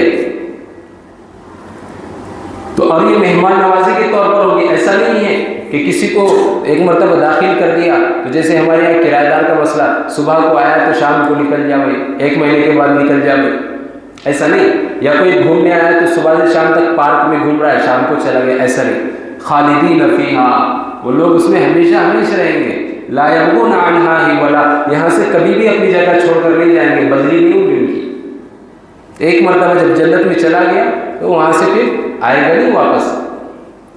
قل لو كان البحر مدادا لكلمات ربي لنفد البحر قبل ان تنفد كلمات ربي ولو جئنا بمثله مددا، آپ کہہ دیجئے کہ اگر سارے سمندر میرے رب کے کلمات کو لکھنے کے لیے سیاہی بن جائے، لنفد البحر، تو سیاہی ختم ہو جائے گی، سمندروں کی روشنائی ختم ہو جائے گی، قبل ان تنفد کلمات ربی، اس لیے کہ میرے رب کے کلمات ختم نہیں ہوں گے، وَلَوْ جِئْنَا بِمِثْلِهِ مَدَدًا، اگرچہ چاہے اس کے بدلے میں اور سمندر آئے۔ تھوڑا سا پہلے آیت کو سمجھے، پھر اس کے بعد اس آیت کی تشریح ہوگی۔ بحر سمندر کو کہتے ہیں، کلمات سے کیا مراد ہے؟ مفسرین نے راجح قول ذکر کیا ہے، کلمات سے اللہ تبارک و تعالیٰ کے انعامات مراد ہے، اللہ کی نعمتیں جو اللہ نے بندوں پر کی ہیں، اور بعض نے یہ کہا کہ اللہ کی جو صفات ہے وہ صفات مراد ہے، بعض نے یہ کہا اللہ کے جو ہے پوری دنیا کے اندر جو قدرت ہے وہ قدرت مراد ہے، لیکن راجح مفسرین کا قول یہی ہے کہ کلمات سے مراد نعمتیں ہیں، انعامات ہیں، اللہ کے احسانات ہیں۔ اب مثال دی ہے اللہ نے یہاں پر، کیا مثال ہے؟ پوری دنیا کے اندر 7 بر اعظم ہیں، کتنے؟ 7 بر اعظم، اور بڑے بڑے بر اعظم ہیں، اور پوری دنیا ایک زمین کی 1/3 پر بسی ہوئی ہے، 3/3 پانی ہے، 3/3 کیا ہے؟ پانی ہے، اور زمین انسان جہاں پر رہتے ہیں وہ صرف 1/3 ہے، کسی چیز کے اگر 4 حصے کرے تو 3 حصے میں پانی ہے، 1 حصے میں پوری دنیا بسی ہوئی ہے، یہ اربوں خربوں کی آبادی۔ اللہ تبارک و تعالیٰ کہہ رہے ہیں کہ وہ 3 حصے جو پانی ہے وہ 3 حصوں کو ملا کر پورا ایک سمندر کر دیا جائے، اور اس ایک سمندر کو پوری روشنائی بنا دی جائے، اور ہماری نعمتیں جو ہم نے بندوں کے اوپر کی ہیں وہ لکھنے بیٹھ جائیں، تو سیاہی ختم ہو جائے گی، سارے درخت کاٹ کاٹ کے قلم جو ہے بن جائیں گے، ختم ہو جائیں گے، لیکن اللہ کی نعمتیں انسان کے اوپر جو اللہ نے کی ہیں وہ ختم نہیں ہوں گی۔ پھر دوبارہ سے اتنے ہی سمندر پیدا ہو جائیں، پھر دوبارہ ان کو سیاہی بنائی جائے، پھر دوبارہ درخت آئے، ان کے قلم بنائے جائیں، تب بھی جو ہے اللہ کی نعمتیں ختم نہیں ہوگی۔ وَلَوْ جِئْنَا بِمِثْلِهِ مَدَدًا، اتنے ہی سمندر لے کر آئے جتنے پہلے تھے۔ کیا ہے اللہ کی نعمتیں بندوں پر؟ انسان کے اوپر اللہ نے ایسی ایسی نعمتیں، اللہ نے انسان کے ساتھ ایسے ایسے معاملات انعام کے طور پر، احسان کے طور پر کیے ہیں کہ اگر ہم صبح سے شام تک بیٹھ بھی جائیں نا کہ آج میرے اوپر کیا احسان کا معاملہ ہوا، تو لمحے لمحے کے اندر اس کو اللہ کی نعمتیں نظر آئیں گی۔ ان تمام نعمتوں میں سب سے بڑی نعمت کیا ہے پتہ؟ سب سے بڑی نعمت ہے دین اسلام۔ دین اسلام، اس کو مثال سے سمجھے نعمت کیسی؟ دین اسلام ہمارا جسم ہے، ہمارے جسم کے اندر 360 جوڑ ہے، پھر ہمارے اعضاء ہیں، ہاتھ ہیں، پیر ہیں، آنکھ ہے، کان ہے، زبان ہے، اور ان ہر ایک جوڑ کا، عضو کا الگ الگ اپنا کام ہے۔ انسان آنکھ سے جو چیز دیکھتا ہے وہ چاہ کر بھی وہ چیز جو ہے اپنی زبان سے نہیں دیکھ سکتا۔ انسان زبان سے گفتگو کرتا ہے، تکلم کرتا ہے، وہ چاہ کر بھی ہاتھ سے گفتگو کر سکتا ہے کیا؟ نہیں کر سکتا۔ پھر یہ ہر چیز کی اپنی اپنی تاثیرات، اپنے اپنے کام الگ الگ ہیں، لیکن کوئی بھی چیز، کوئی بھی عضو ان میں سے اپنی راہ الگ نہیں بناتا، الگ نہیں بناتا مطلب اس کی تھنکنگ الگ نہیں ہوتی۔ کیسے؟ انسان کہ سر میں درد ہو رہا ہے، اب خوب سر میں درد ہو رہا ہے، تو انسان کیا کرتا ہے کہ سر میں درد ہو رہا ہے اس لیے ڈاکٹر کے پاس جاتا ہے۔ تو ڈاکٹر کے پاس جانے کے لیے پیر کی پرمیشن ہونا، اور پیر اگر روک لیا اپنے آپ کو، میں نہیں جانے دیتا ہوں تو رک جاتا کہ انسان نہیں رکتا، حالانکہ پیر کا کام الگ ہے، سر کا کام الگ ہے۔ تو اگر یہ کہے پیر کہ میرے پیر میں تو کوئی تکلیف نہیں ہے، میں کیوں جاؤں لے کے تمہیں، تمہارے سر میں تکلیف ہے نا، تم جاؤ اپنا اپنا سر نکال کے جاؤ، ایسا ہوتا کیا؟ نہیں ہوتا۔ ہر ایک کا کام الگ ہے۔ آنکھ کے ذریعے سے انسان سن نہیں سکتا، کان کے ذریعے سے انسان دیکھ نہیں سکتا، لیکن اس کے باوجود بھی ان تمام اعضاء کے اندر، باڈی پارٹس کے اندر یونٹی ہے۔ کیا ہے؟ یونٹی، کہ اگر کسی ایک کو تکلیف پہنچتی ہے تو پورے اعضاء مل کر اس کو سپورٹ کرتے ہیں۔ سر میں درد ہے تو اس کی پوری تکلیف انسان کے جسم کے اندر ہوتی ہے، انسان اس کی محسوس کرتا ہے۔ پیر میں زخم لگا ہے تو زخم سے جو ہے اس کو پورا جسم تڑپنے لگتا ہے۔ اب ایسا نہیں کہ زخم انسان کو جب لگا ہے تو پھر جو ہے آنکھ کیوں روتی ہے، اور پھر زخم جب انسان کو لگتا ہے تو درد سے انسان سوتا نہیں ہے، تو اس وقت آنکھ یہ کیوں نہیں کہتی کہ مجھے تکلیف نہیں، میں سو جاتی ہوں؟ حالانکہ کام سب کے الگ الگ ہے، لیکن یونٹی ایک ہے سب کی۔ وہ کیا ہے؟ یونٹی سب دل کے تابع ہے۔ سب کیا ہے؟ دل کے تابع، دل کے اشاروں پہ چلتے ہیں سب۔ دل بولا دیکھنے کے لیے تو انسان دیکھتا ہے، دل بولا سونے کے لیے تو سو جاتا ہے، اس کی آنکھ سو جاتی ہے۔ دل بولا کہ مجھے بہت تکلیف ہو رہی ہے تو پورے جسم کے اعضاء کے اندر تکلیف ہوتی ہے۔ تو پورے جسم کے اندر جیسے دل کی اہمیت ہے کہ اس نے پورے اعضاء کو ان کے مختلف کام ہونے کے باوجود بھی یونٹی بنا کے رکھی ہے، ایسے ہی اللہ نے ہمیں دین اسلام کی نعمت دی ہے کہ اس دین اسلام کی بنیاد پر تمام انسانوں کے درمیان محبت، مودت، پاکیزگی، ساری چیزوں کو بطور یونٹی بنا کے اللہ نے رکھی ہے۔ جتنی اہمیت دل کی ہے انسان کے جسم کے اندر، اتنی اہمیت دین اسلام کی ہماری زندگیوں میں۔ سوچو اگر دین اسلام نہیں ہوتا تو ہماری زندگیاں کیسے ہوتی، ہماری زندگیاں کیسے ہوتی؟ اللہ تبارک و تعالیٰ نے 5 وقت ہم پر نمازیں فرض کی ہیں، اور 5 وقت ان نمازوں سے پہلے وضو کو رکھا ہے، وضو کو رکھا ہے۔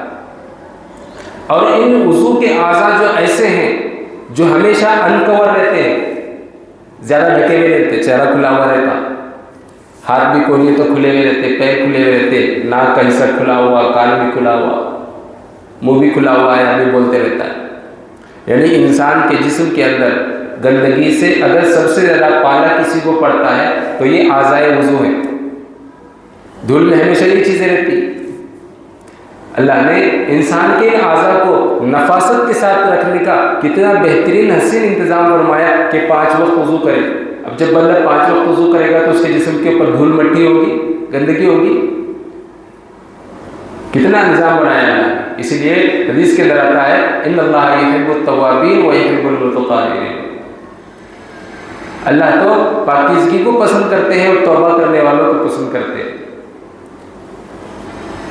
اللہ نے اتنا پاکیزگی کا نظام بیان کیا۔ اب اگر دین اسلام نے اس نظام کو بیان نہیں کیا ہوتا تو ہماری زندگیاں بھی یورپ کی طرح گزر رہی ہوتی کہ جہاں استنجے کے لیے ٹوائلٹ پیپر یوز کرتے، اللہ نے پانی کا استعمال کرنے کا حکم دیا کہ جو اس کے ذرات ہیں، جو نقصانات ہیں، جو انفیکشن ہونے کے خدشات ہیں، وہ پانی کے ذریعے سے ختم ہو جاتے ہیں۔ کتنا بڑا اعلان کیا۔ اور پانی کے ذریعے سے انسان کے جسم کے اندر نفاست بنی رہتی ہے۔ ایسی کئی مثالیں ہیں آپ کو دکھانے کے لیے، اور اگر اس کو یہاں پر دکھانے کے لیے بیٹھ گیا تو 2 گھنٹے اور لگ جاتے ہیں، مضمون بڑا لمبا چلا جاتا ہے۔ اس لیے اللہ نے دین اسلام کے ذریعے سے بڑی جو ہے ہم پر انعام اور احسان کیا۔ دین اسلام نہیں ہوتا تو ہم پتہ نہیں کیسے جانوروں کی طرح زندگی گزار رہے ہوتے۔ آپ غور کریں، اللہ نے عورتوں کو کتنی بڑی حیا کے ذریعے سے زینت بخشی ہے۔ اللہ نے یہ کہا کہ حیا عورت کا زیور ہے۔ جب یہ حیا ختم ہو جاتی ہے، اذا فاتک الحیا ففعل ما شئت، حیا ختم ہو جاتی ہے پھر تو جو چاہے کرو۔ حیا ایک ایسا زیور ہے جو انسان کے جسم کی ظاہری خوبصورتی سے بھی بڑا خوبصورت ہے۔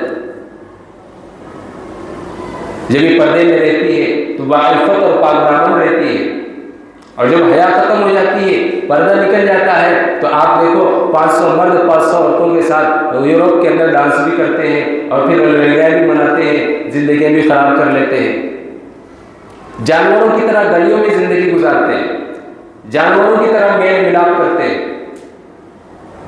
اللہ کا کتنا بڑا احسان ہے۔ تو اللہ نے دین اسلام کے ذریعے سے ہم پر احسان کیا، اور یہ دین اسلام تمام انبیاء کا دین اسلام تھا۔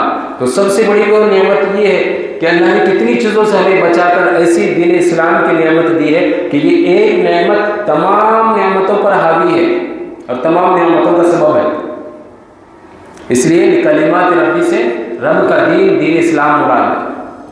قل انما انا بشر مثلکم یوحی الی انما الہکم واحد، یہ آخری آیت کریمہ ہے جہاں سے سورہ کہف کی ابتدا ہوئی تھی، وہیں سے چل کر پھر اختتام بھی اسی بات کے اوپر ہوا، کیا؟ اللہ کی توحید۔ قل انما الہکم الہ واحد، اللہ کی ذات بھی ایک ہے، اور اللہ کی ذات کے اوپر ایک سمجھ کر اس کی توحید کا اقرار کرنا یہی ایمان ہے۔ اور اسی ایمان کی وجہ سے تو اصحاب کہف کا واقعہ بیان کیا گیا تھا۔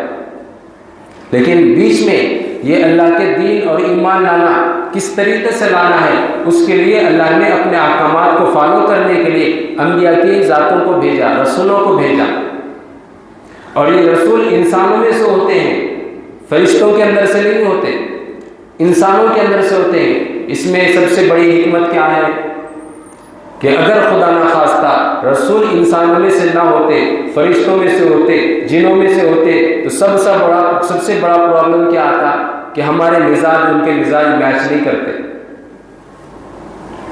ہمارا مزاج ان کا مزاج میچ نہیں کرتا۔ روزے کی اہمیت اس کو بتائی جا سکتی ہے جو کھانا کھا رہا ہو، جو کھانا کھانا جانتا ہو، پینا جانتا ہو۔ اب اگر فرشتے رسول ہوتے تو وہ تو کھاتے پیتے ہی نہیں، انہیں بھوک کا احساس کیا ہوگا؟ وہ کیسے بتائیں گے روزے کی اہمیت؟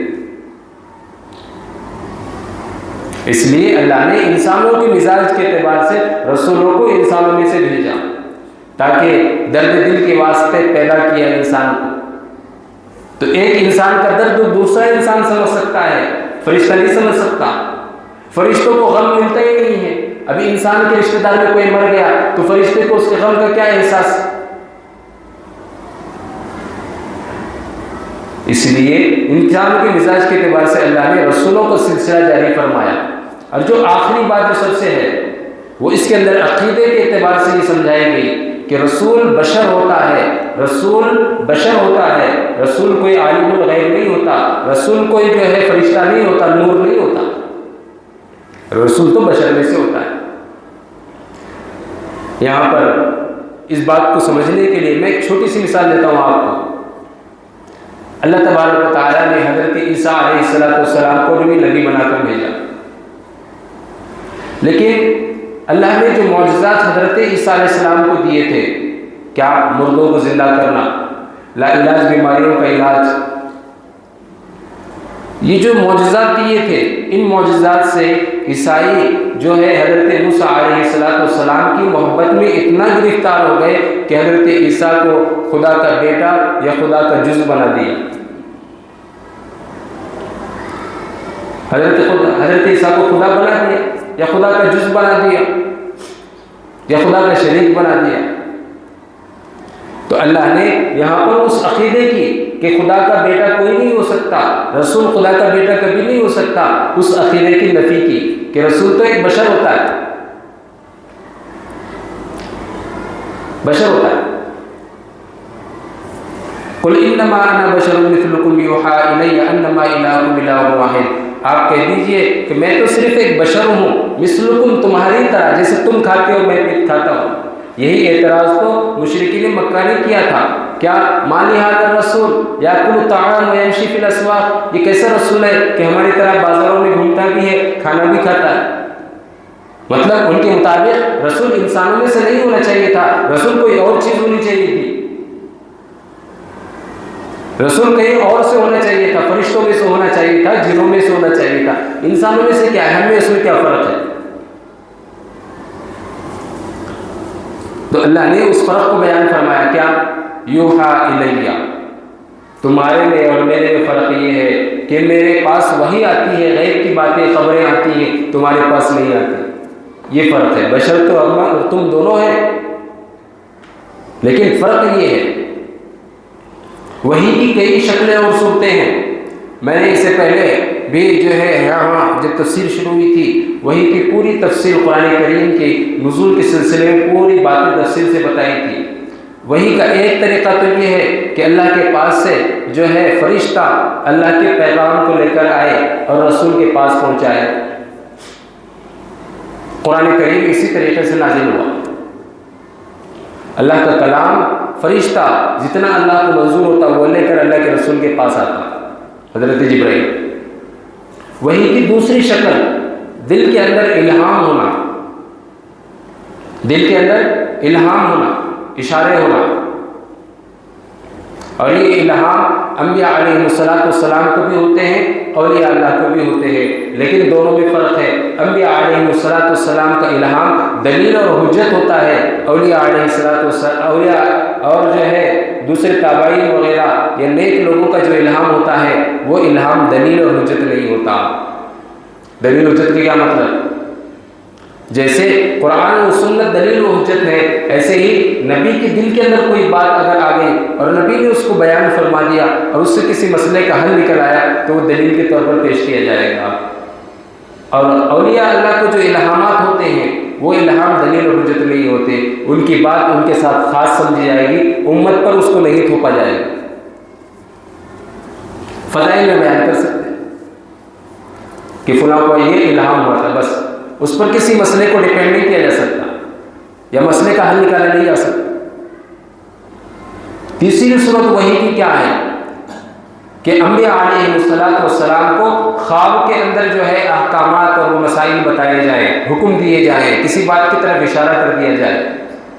چنانچہ بخاری شریف میں امام بخاری رحمۃ اللہ علیہ نے جو کتاب الوحی، جس سے کتاب کا آغاز کیا ہے، اول معبود به رسول اللہ، سب سے پہلے وحی کی ابتدا اللہ کے رسول میں، رسول پر اس طریقے سے ہوتی تھی جس کو حضرت عائشہ کی روایت ذکر کی، انہوں نے کیا کہا؟ اول معبود به رسول اللہ، سب سے پہلا آغاز وحی کا کیا تھا؟ الرؤیا الصالحہ، اچھے اچھے خواب اللہ کے رسول کو آتے تھے۔ تو اچھے خواب آنا یہ بھی اللہ کی طرف سے جو ہے کسی طرح کی وحی اور حکم کو پہنچانے کا ذریعہ ہوتا ہے، لیکن صرف انبیاء کے لیے۔ یہ وحی کی شکلیں، اس کے علاوہ اور بھی شکلیں اور صورتیں ہیں، لیکن موٹی موٹی جو آپ کے کام کے باقی ان کے اوپر بحث علماء کرتے ہیں۔ تو اللہ کے رسول صلی اللہ علیہ وسلم پر ان شکلوں کے ذریعے سے وحی آتی تھی، اسی لیے احادیث کو بھی اللہ کی وحی کہا گیا ہے۔ آج لوگ احادیث کا انکار کر رہے ہیں نا، تو گویا کہ وہ اللہ کے حکم کا انکار کر رہے ہیں۔ کیوں؟ احادیث کیا ہے؟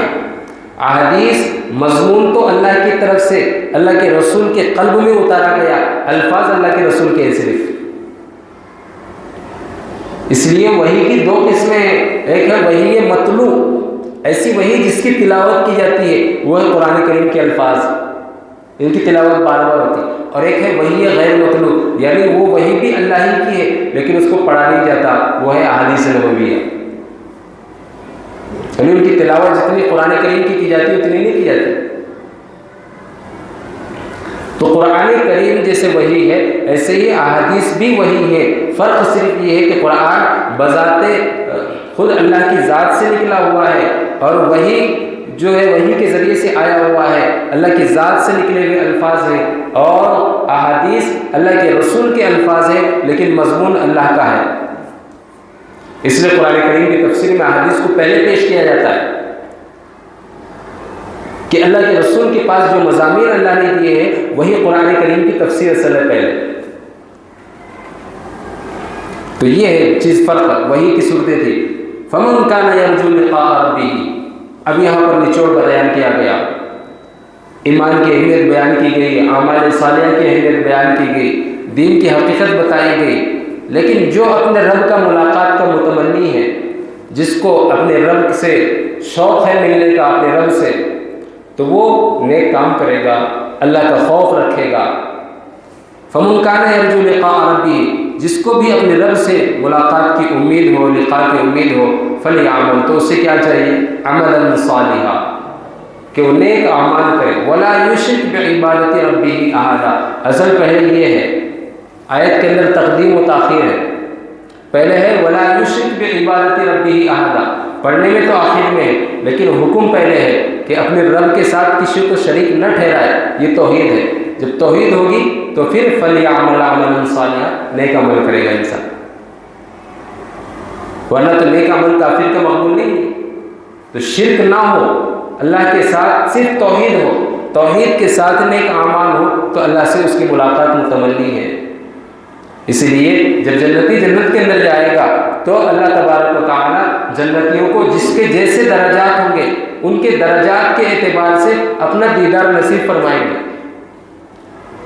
اللہ کے رسول صلی اللہ علیہ وسلم نے ارشاد فرمایا کہ جنت کی سب سے بڑی نعمت کیا ہے؟ جنت کی سب سے بڑی نعمت اپنے رب کا دیدار ہے، اپنے رب کا دیدار ہے، اور جس کو یہ دیدار نصیب ہو جاتا ہے تو وہ تمنا کرے گا کہ کاش یہ دیدار بار بار ہو جائے۔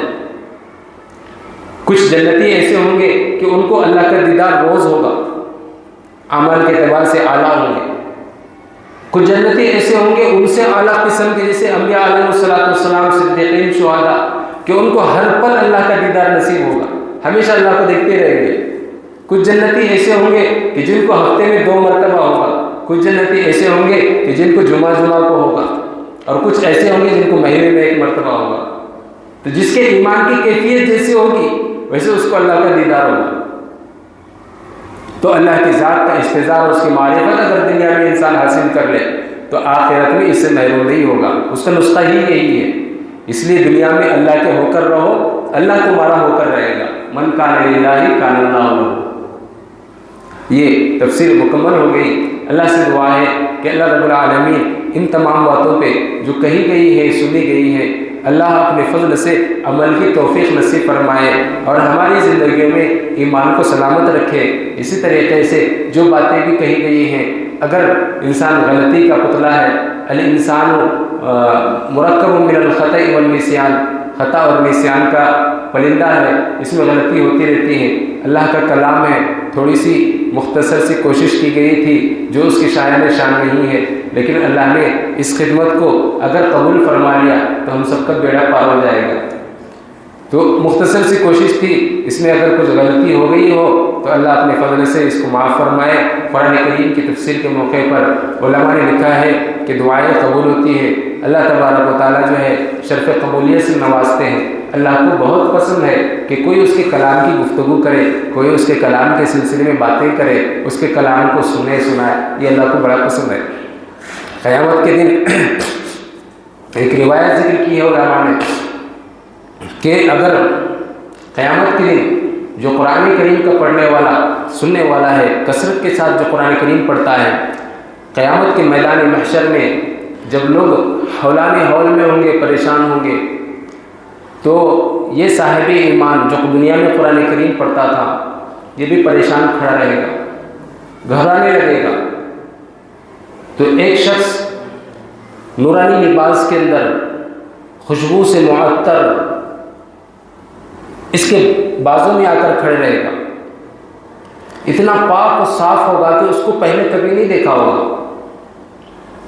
اور جیسے ہی اللہ تبارک و تعالیٰ جو ہے فرشتوں کے ذریعے سے اعمال نامے جانچیں گے تو اس کو ہول ہوتی رہے گی، گھبرائے گا، تو بازو میں جو معطر شخص ہے خوشبو میں لپٹا ہوا پاکیزہ، وہ اس کو دلاسا دے گا، رک جائے، گھبرا مت، تسلی رکھ۔ جب بار بار دلاسا دے گا ہر گھبراہٹ کے اوپر یا گرنے لگے گا تو اس کو اٹھائے گا، تو یہ پوچھے گا کہ بھائی آخر آپ کون ہیں جو میرے ساتھ اتنا احسان کا معاملہ کر رہے ہیں؟ تو کہے گا کہ میں وہ ہوں جو دنیا کے اندر تیرے اوپر ہمیشہ سوار رہتا تھا، تجھ کو سونے نہیں دیتا تھا، تو ہمیشہ مجھے پڑھا کرتا تھا، میں قرآن کریم ہوں۔ تو قرآن کا تعلق بڑا مضبوط ہونا چاہیے انسان کے ساتھ، اسی لیے یہ تفسیر کے حلقے لگائے جاتے ہیں، لوگ اس کو ہلکے میں لیتے ہیں۔ یہ قرآن کے ساتھ محبت اور اس کے تعلق کی بات ہے۔ آج ہماری دینی علوم کے ساتھ اور خاص طور سے قرآن کریم کی تعلیم کے ساتھ بے حسی بہت زیادہ ہو چکی ہے۔ ہمیں قرآن کریم کے حلقے چاہے تلاوت کے اعتبار سے ہوں، سیکھنے سکھانے کے اعتبار سے ہوں، تفاسیر کے اعتبار سے ہوں، مضامین کے اعتبار سے ہوں، ہمیں اس کے حلقے وسیع کرنے چاہیے تاکہ ہمارا تعلق قرآن کے ساتھ مضبوط ہو۔ بڑی اہمیت ہے اس کی۔ حدیث کے اندر خود اللہ کے رسول نے فرمایا کہ قرآن اس کے پڑھنے والے کی سفارش کرے گا قیامت کے دن۔ اور حافظ قرآن کا تو معاملہ بڑا عجیب ہے، اقرا ورتقی، پڑھتا جا جنت کے درجے چڑھتا جا۔ تو ہر ایک کی اپنے اپنے فیلڈ میں اہمیت ہے، لیکن قرآن کی نفس قرآن کی صرف پڑھنے کی، چاہے وہ حافظ ہو، عالم ہو نہ ہو، لیکن قرآن کا پڑھنا، اس کو سننا، اس کو سمجھنا، اس کی فضیلت بڑی ہے۔ یہ بھی فضیلت سے خالی نہیں ہے، وہ روایت ہمارے لیے یہی ہے جو میں نے بتایا کہ میدان محشر میں پریشان لوگوں کو قرآن کریم سنبھالتا پھرے گا کہ دنیا میں تم پر سوار تھا، تمہیں راتوں میں سونے نہیں دیتا تھا، بیٹھنے نہیں دیتا تھا، تم مجھے ہمیشہ پڑھتے تھے، سنتے رہتے تھے۔ یہ ہے اہمیت اس کی قرآن کریم کی۔ اس لیے قرآن کریم کو ہمیشہ جو ہے سینے سے لگا کر رکھنا۔ ہمارا معاملہ بالکل الٹا اور برعکس ہے کہ رمضان ختم ہوتے ہی قرآن کریم بند ہو جاتا ہے 2 دفتروں کے اندر، اور یوں جو اس کو رکھ دیتے ہیں تو 11 مہینے میں پھر کبھی کوئی میت ہوتی ہے، کبھی قرآن خوانی ہوتی ہے تو قرآن کو کھولا جاتا ہے، گویا کہ ہم نے اس کو تعویذ اور دوا کی چیز بنا دی۔ حالانکہ قرآن کریم تو ہماری زندگی کے اصول ہیں، قرآن کریم تو ہماری زندگی کا روشن جو ہے چہرہ ہے، اس کے ذریعے سے ہی قوموں کو عروج ملا ہے، اس کے ذریعے سے ہی قوموں نے ترقی کی ہے۔ اگر اس کو چھوڑ دیا تو ہماری ترقی ختم ہو جائے گی، زندگیاں بے برکتی کے ساتھ گزریں گی، ہماری زندگیوں کے اندر کوئی بہار نہیں ہوگی۔ اس لیے قرآن کریم کو اگر اپنی زندگیوں کے اندر بہار اور نورانیت چاہتے ہو تو قرآن کو سینے سے لگاؤ، قرآن کو پڑھو، پڑھنے کی کوشش کرو، نہیں آتا تو سیکھو، سنو، سمجھو، یہ چیز ہے، قرآن کا حق ہے۔ اللہ ہم سب کو قبول فرمائے، ہماری تھوڑی سی مختصر سی خدمت کو بھی قبول فرمائے، غلطیوں کو تائیوں کو قبول فرمائے، اور جو ہم سے نہیں ہو سکا اللہ اس کو کرنے کی بھی توفیق عطا فرمائے۔ آمین وآخر دعوانا الحمدللہ رب العالمین۔ دعا کریں۔ الحمدللہ رب العالمین، یا رب صل وسلم دائما ابدا على حبیبک خیر الخلق کلہم، اللہم لک الحمد کلہ ولک الشکر کلہ، اللہم اعنا على ذکرک وشکرک وحسن عبادتک، ربنا آتنا فی الدنیا حسنہ وفی الآخرة حسنة وقنا عذاب النار، اللہم انک عفو کریم تحب العفو فاعف عنا یا کریم، لا الہ الا اللہ الحلیم الکریم، اسأل اللہ رب العرش العظیم، یا الہ العالمین، یا اکرم الاکرمین، یا حی یا قیوم، برحمتک نستغیث، اللہم لا نحصی ثناء علیک انت کما اثنیت علی نفسک، اللہم ارحمنا یا ارحم الراحمین، اللہم لا تسلط علینا من لا يرحمنا، یا رب لک الحمد کما ينبغی لجلال وجہک وعظیم سلطانک، اللہم ان قلوبنا ونواسینا وجوارحنا بیدک لم تملکنا منها شیئا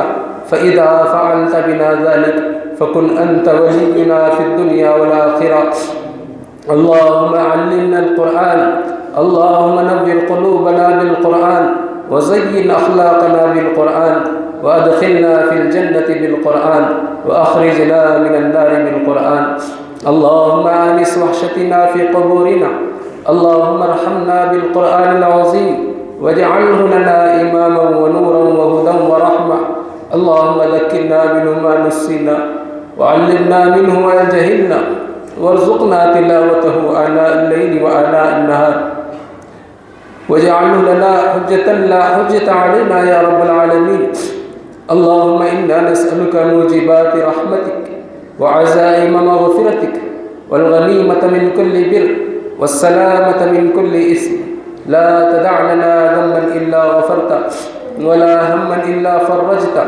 ولا حاجة هي لك رضا إلا قضيتها ويسرتها يا أرحم الراحمين، يا أكرم الأكرمين، يا مجيب دعوة الداعي إذا دعان فليجب دعاءنا، اللهم ارحمنا یا ارحم الراحمین، اے اللہ ہمارے گناہوں کو معاف فرما، اے اللہ خطاؤں سے درگزر فرما، اے الہ العالمین آپ دونوں جہاں کے مالک ہیں، زمین و آسمانوں کی ساری سلطنتیں آپ کے زیر قبضے میں ہیں، اے مولا کریم ہر چیز پر آپ کی قدرت ہے، آپ کو ہر چیز کا علم ہے، مولا کریم آپ بارشوں کو برساتے ہیں، ہواؤں کو ہماری نفع کے لیے چلاتے ہیں، مولا آپ ہی کی تو ذات ہے جو زمین سے فصلیں اور اناج کو اگاتی ہے، مولا کریم ہم پر رحم فرما، کرم فرما، عافیت کا معاملہ فرما، مولا کریم ہم کمزور بندوں پر رحم فرما، کرم فرما، اے اللہ ہم کمزور بندے ہیں، حقیر ہیں، بڑے گندے ہیں، رذیل ہیں، خسیس ہیں،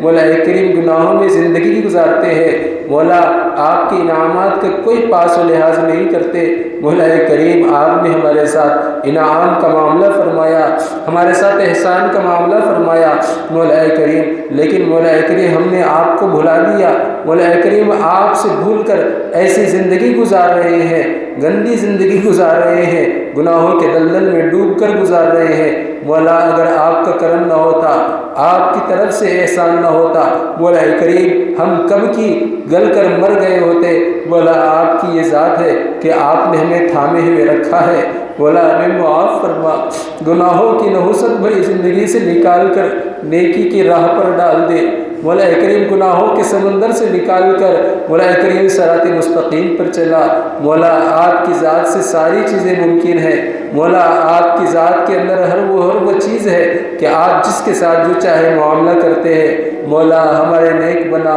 ہمیں نیک بنا، گناہوں سے معاف فرما، اے اللہ ان گناہوں کو بھی معاف فرما جو دن کے اجالے میں کیے، ان گناہوں کو بھی معاف فرما جو رات کی تاریکی میں کیے گئے، ان گناہوں کو بھی معاف فرما مولا کریم، جن کو کر کے بھول گئے ان گناہوں کو بھی معاف فرما مولا، جن میں ہم فی الحال ملوث ہیں مولا کریم ان گناہوں کو بھی معاف فرما، جن گناہوں کی نحوست کی وجہ سے آپ نے ہم پر ظالم حکمران مسلط فرمائے مولا کریم معاف فرما، کرم فرما، امت مسلمہ کے حال پر رحم فرما مولا کریم، امت مسلمہ کو ستایا جا رہا ہے، کاٹا جا رہا ہے، پریشان کیا جا رہا ہے، کہیں عزتیں لٹی جا رہی ہیں، کہیں مالوں کو لوٹا جا رہا ہے، زندگیاں اجیرن بنا دی گئی ہیں مولا، ہم آپ کے محبوب امتی ہیں، پیارے امتی ہے، یقیناً ہمارے اعمال نے ہمیں برباد کر دیا، ہمارے اعمال ہی نے ہمیں اس نتیجے پر لا کھڑا کر دیا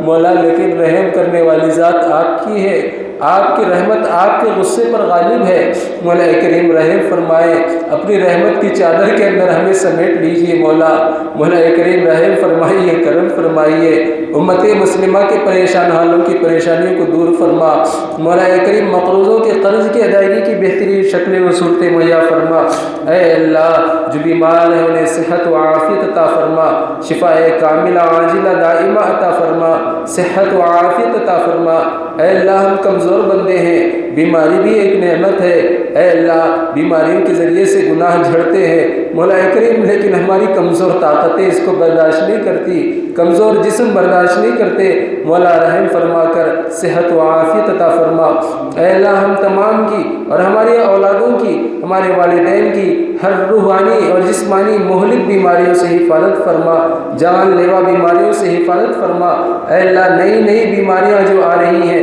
ان سب سے ہم سب کی حفاظت فرما، ہمارے مرحومین کی مغفرت فرما، کروڑ کروڑ جنت نصیب فرما مولا کریم، ان کی قبروں کو نور سے منور فرما، قبروں کو جنت کا باغ بنا، حساب و کتاب کا آسان فرما، آخرت کی ساری منزلیں آسان فرما، اے اللہ مظلومین کی مدد فرما، کروڑ کروڑ مولا کریم قدم قدم پر ان کی نصرت فرما، تائید غیبی عطا فرما، اے اللہ معصوم بچے بلک رہے ہیں فلسطین کی سرزمین پر، اے مولا کریم ایمان کے ماننے والے، آپ کی ذات پر یقین رکھنے والے، آپ پر توکل رکھنے والے بے سہارا ہیں، راتوں رات ساری رات مولا کریم بغیر سہارے کے، بغیر آسرے کے زندگی گزار رہے ہیں، چھوٹے چھوٹے بچے بلک رہے ہیں، ان کو کھانا کھلانے والا کوئی نہیں، پانی کو پوچھنے والا کوئی نہیں مولا کریم، بھوک سے پیاس سے پیر رگڑ رہے ہیں مولا کریم، ان کے رزق کے انتظامات غیب سے فرما مولا کریم، یتیموں کے اوپر مولا کریم یتیموں پر رحم فرما، یتیموں کے ماوا و ملجا بن جا مولا کریم، ایک آپ ہی کی تو ذات ہے مولا کریم، آپ کی قدرت سے سب کچھ ممکن ہے، جو ظالم آج مولا کریم مظلوموں پر ظلم کر رہا ہے، اے اللہ آپ کا ایک اشارہ ہو جائے تو مولا کریم ظالم نیست و نابود ہو جائے، ظالم مٹی کے اندر دب جائے، زمین پر سے اس کا وجود ختم ہو جائے مولا، آپ کی حکمت اور آپ کی قدرت تک ہماری سمجھ اور ہماری کیفیت نہیں پہنچ سکتی مولا کریم، مظلومین کو ان کے ظلم سے نجات عطا فرما مولا کریم، ظالم کے حق میں اگر ہدایت ہے تو اسے ہدایت سے نواز دے، ورنہ اس پر نیست و نابود فرما، اس کے وجود کو ختم فرما، زمین پر سے اس کے وجود کو پاک فرما، اے اللہ نوجوانوں کی حفاظت فرما، اے مولا کریم فلسطین کے مسلمانوں کی حفاظت فرما، اے مولا کریم مسجد اقصیٰ کی حفاظت کرنے والوں کی حفاظت فرما، اے اللہ اے اللہ اے اللہ، یہ مظلوم بڑے پریشان ہیں مولا کریم، کئی دن سے مسلسل جنگ کی حالت میں مولا کریم در بدر کی ٹھوکریں کھا رہے ہیں، اے اللہ ان کے لیے بہترین ٹھکانہ نصیب فرما، ان میں جو بیمار ہیں ان کو شفا عطا فرما مولا کریم، بچوں کو، بوڑھوں کو، کمزوروں کو مولا کریم سب کو عافیت عطا فرما، اے اللہ عالم اسلام کی مسلمانوں کی حفاظت فرما، اے اللہ ہمارے ایمان کی، عزت کی، آبرو کی، مال کی، جان کی حفاظت فرما، ہمارے اولادوں کے ایمان کی، ہمارے نسلوں کے ایمان کی حفاظت فرما، اے اللہ ہمارے ایمان کو سلامت رکھ، اے مولا کریم ہمارے ایمان کو سلامتی نصیب فرما، اے اللہ کامل ایمان کی حقیقت عطا فرما، کامل اعمال پر چلنے کی توفیق عطا فرما، کامل اعمال کرنے کی توفیق عطا فرما، اے اللہ اپنی کامل محبت عطا فرما، اپنی کامل محبت ہمارے دلوں میں پیدا فرما، اے اللہ اپنا کامل قرب نصیب فرما، اے اللہ کامل معرفت نصیب فرما مولا کریم، اپنا خوف، اور مولا کریم اپنا تخوف، اپنا خوف ہمارے دلوں میں پیدا فرما۔ اے اللہ ہمارے دلوں سے گناہوں کی نحوست کو نکال کر نیکیوں سے محبت اور الفت کو پیدا فرما۔ اے اللہ نیکیوں کی توفیق عطا فرما، ہر خیر کو ہمارے لیے مقدر فرما، شر سے نفرت اور معصیت سے نفرت کی توفیق پیدا فرما۔ مولا کریم ہر شر سے نفرت پیدا فرما، ہمارے دلوں کے اندر معصیت سے نفرت کو اور معصیت کو ہمارے دلوں سے مولا کریم دور فرما۔ اے اللہ ہمارے دلوں کے اندر ایمانی الفت، ایمانی جذبات، ایمانی انقلابات پیدا فرما، حسد سے، بغض سے، کینے سے، تکبر سے، فخر سے اور ہر طرح کی جتنی بھی جسمانی اور روحانی بیماریاں ہیں مولا ہماری سب کی حفاظت فرما۔ مولا کریم ایمان کی حفاظت فرما۔ مولا کریم فتنوں کے اس دور میں ہمارے ایمان کی، اعمال کی، ہمارے بچوں کی، اولادوں کے اعمال کی، ایمان کی حفاظت فرما۔ مولا کریم جب تک بھی آپ زندہ رکھیں، اسلام اور اسلامی اصولوں پر قائم و دائم رکھیں، جب ہم تمام کا خاتمہ ہو تو اپنے فضل و کرم سے پوری امت مسلمہ کا اور ہماری اولادوں اور نسلوں کے ایمان پر خاتمہ نصیب فرمائے۔ اے اللہ مدارس کی، مساجد کی، خانقاہوں کی، دین کے تمام شعبہ جات کی حفاظت فرما، ان میں کام کرنے والے عملے جات کی حفاظت فرما۔ اے اللہ ہمیں نیک صالح بنا، مولا کریم نیک صالح بنا، اپنا مقرب بنا، جی جان سے مولا کریم ایمان پر جان لٹانے والا، مال لٹانے والا بنا۔ مولا کریم یہ زندگی آپ کی دی ہوئی زندگی ہے، آپ کے اشارے پر، آپ کی اطاعت پر زندگی گزارنے کی توفیق عطا فرما۔ اے اللہ اپنے پیارے حبیب کی محبت ہمارے دلوں میں پیدا فرما، سنتوں سے پیار عطا فرما، سنتوں پر چلنے کی توفیق عطا فرما، اتباع سنت کو دل سے لگانے والا اور اتباع سنت پر عمل کرنے والے کی توفیق عطا فرما۔ مولا کریم جو کچھ بھی قرآن کریم ہم نے پورے رمضان میں سنا ہے، پڑھا ہے اور اس کی جو تفاصیر پیش کی ہے مولا اس ادنا سی چھوٹی سی کوشش کو قبول فرما، شرف قبولیت سے نواز دے، ہمارے لیے آخرت میں اس کے درجات کا ذریعہ بنا، درجات کی بلندی کا ذریعہ بنا، ترقیات کا ذریعہ بنا۔ مولا کریم اس کہے پر اور اس سنے اور سنائے گئے پر ہمیں عمل کرنے کی توفیق عطا فرما۔ اے مولا کریم قرآن کریم سے عبرت اور نصیحت حاصل کرنے کی توفیق عطا فرما۔ اے اللہ قرآن کریم کی حقانیت کو ہمارے دلوں میں پیوست فرما، قرآن کریم کے مضامین کو ہمارے قلوب کے اندر مولا کریم ہمارے قلوب کے اندر اتار دے۔ اے مولا کریم قرآن کریم کے احکامات ہمارے دلوں کے اندر پیدا فرما۔ اے اللہ قرآن کریم کی نورانیت ہمارے دلوں کے اندر پیدا فرما، ہماری زندگیوں میں نورانیت کو ظہور فرما۔ اے مولا کریم قرآن کریم کی برکتیں ہماری زندگی میں پیدا فرما، اس کے مطابق زندگی گزارنے کی توفیق عطا فرما۔ مولا کریم جن لوگوں نے دعاؤں کے لیے کہا ہے، لکھا ہے مولا کریم یا جو لوگ ہم سے امید رکھتے ہیں مولا کریم سب کی تمناؤں کو، سب کی دلی مرادوں کو، سب کی دعاؤں کو قبول فرما۔ اے اللہ آپ علام الغیوب ہیں، ہماری دینی و دنیاوی ضرورتوں سے واقف ہے۔ مولا کریم ہماری حاجات کا منجا آپ ہے، ہماری ضرورتوں کا مرکز آپ ہے۔ مولا کریم ہر ہماری حاجت آپ ہی سے ہوتی ہے۔ مولا کریم ہم آپ ہی سے تو مانگتے ہیں، ہمارا آپ کے سوا کوئی نہیں ہے، آپ ہی ہمارے آقا ہیں، آپ ہی ہمارے مالک ہیں، آپ ہی ہمارے معبود ہیں۔ اے مولا کریم آپ ہی کی تو ذات ہے جس پر ہم توکل اور بھروسہ کرتے ہیں۔ اے اللہ ہماری زندگیوں کی ضروریات جو ہیں اپنے خزانے غیب سے اس کو پورا فرما اور اپنے فضل و کرم سے اس کو مکمل فرما۔ اے اللہ یہ زندگیاں آپ کی زندگیاں ہیں، ایمان پر جان نثار کرنے کی توفیق عطا فرما، نیک بن کر زندگی گزارنے کی توفیق عطا فرما، شیطانی وساوس سے، نفس کے وسوسے سے، مولا کریم خواہشات نفسانی سے ہم سب کی حفاظت فرما۔ اے مولا کریم حفاظت فرما، ہمیں مولا کریم اپنا مقرب بنا۔ اے اللہ تقوی والی زندگی نصیب فرما۔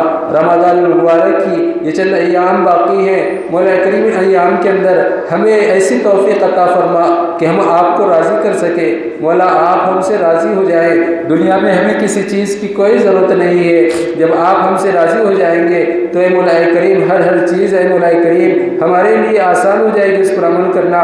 مولا کریم زندگی میں آپ کی رضا ضروری ہے، اے مولا کریم اپنی رضا نصیب فرما، مولا کریم اپنی رضا نصیب فرما، مولا کریم اپنی رضا نصیب فرما، کامل رضا نصیب فرما۔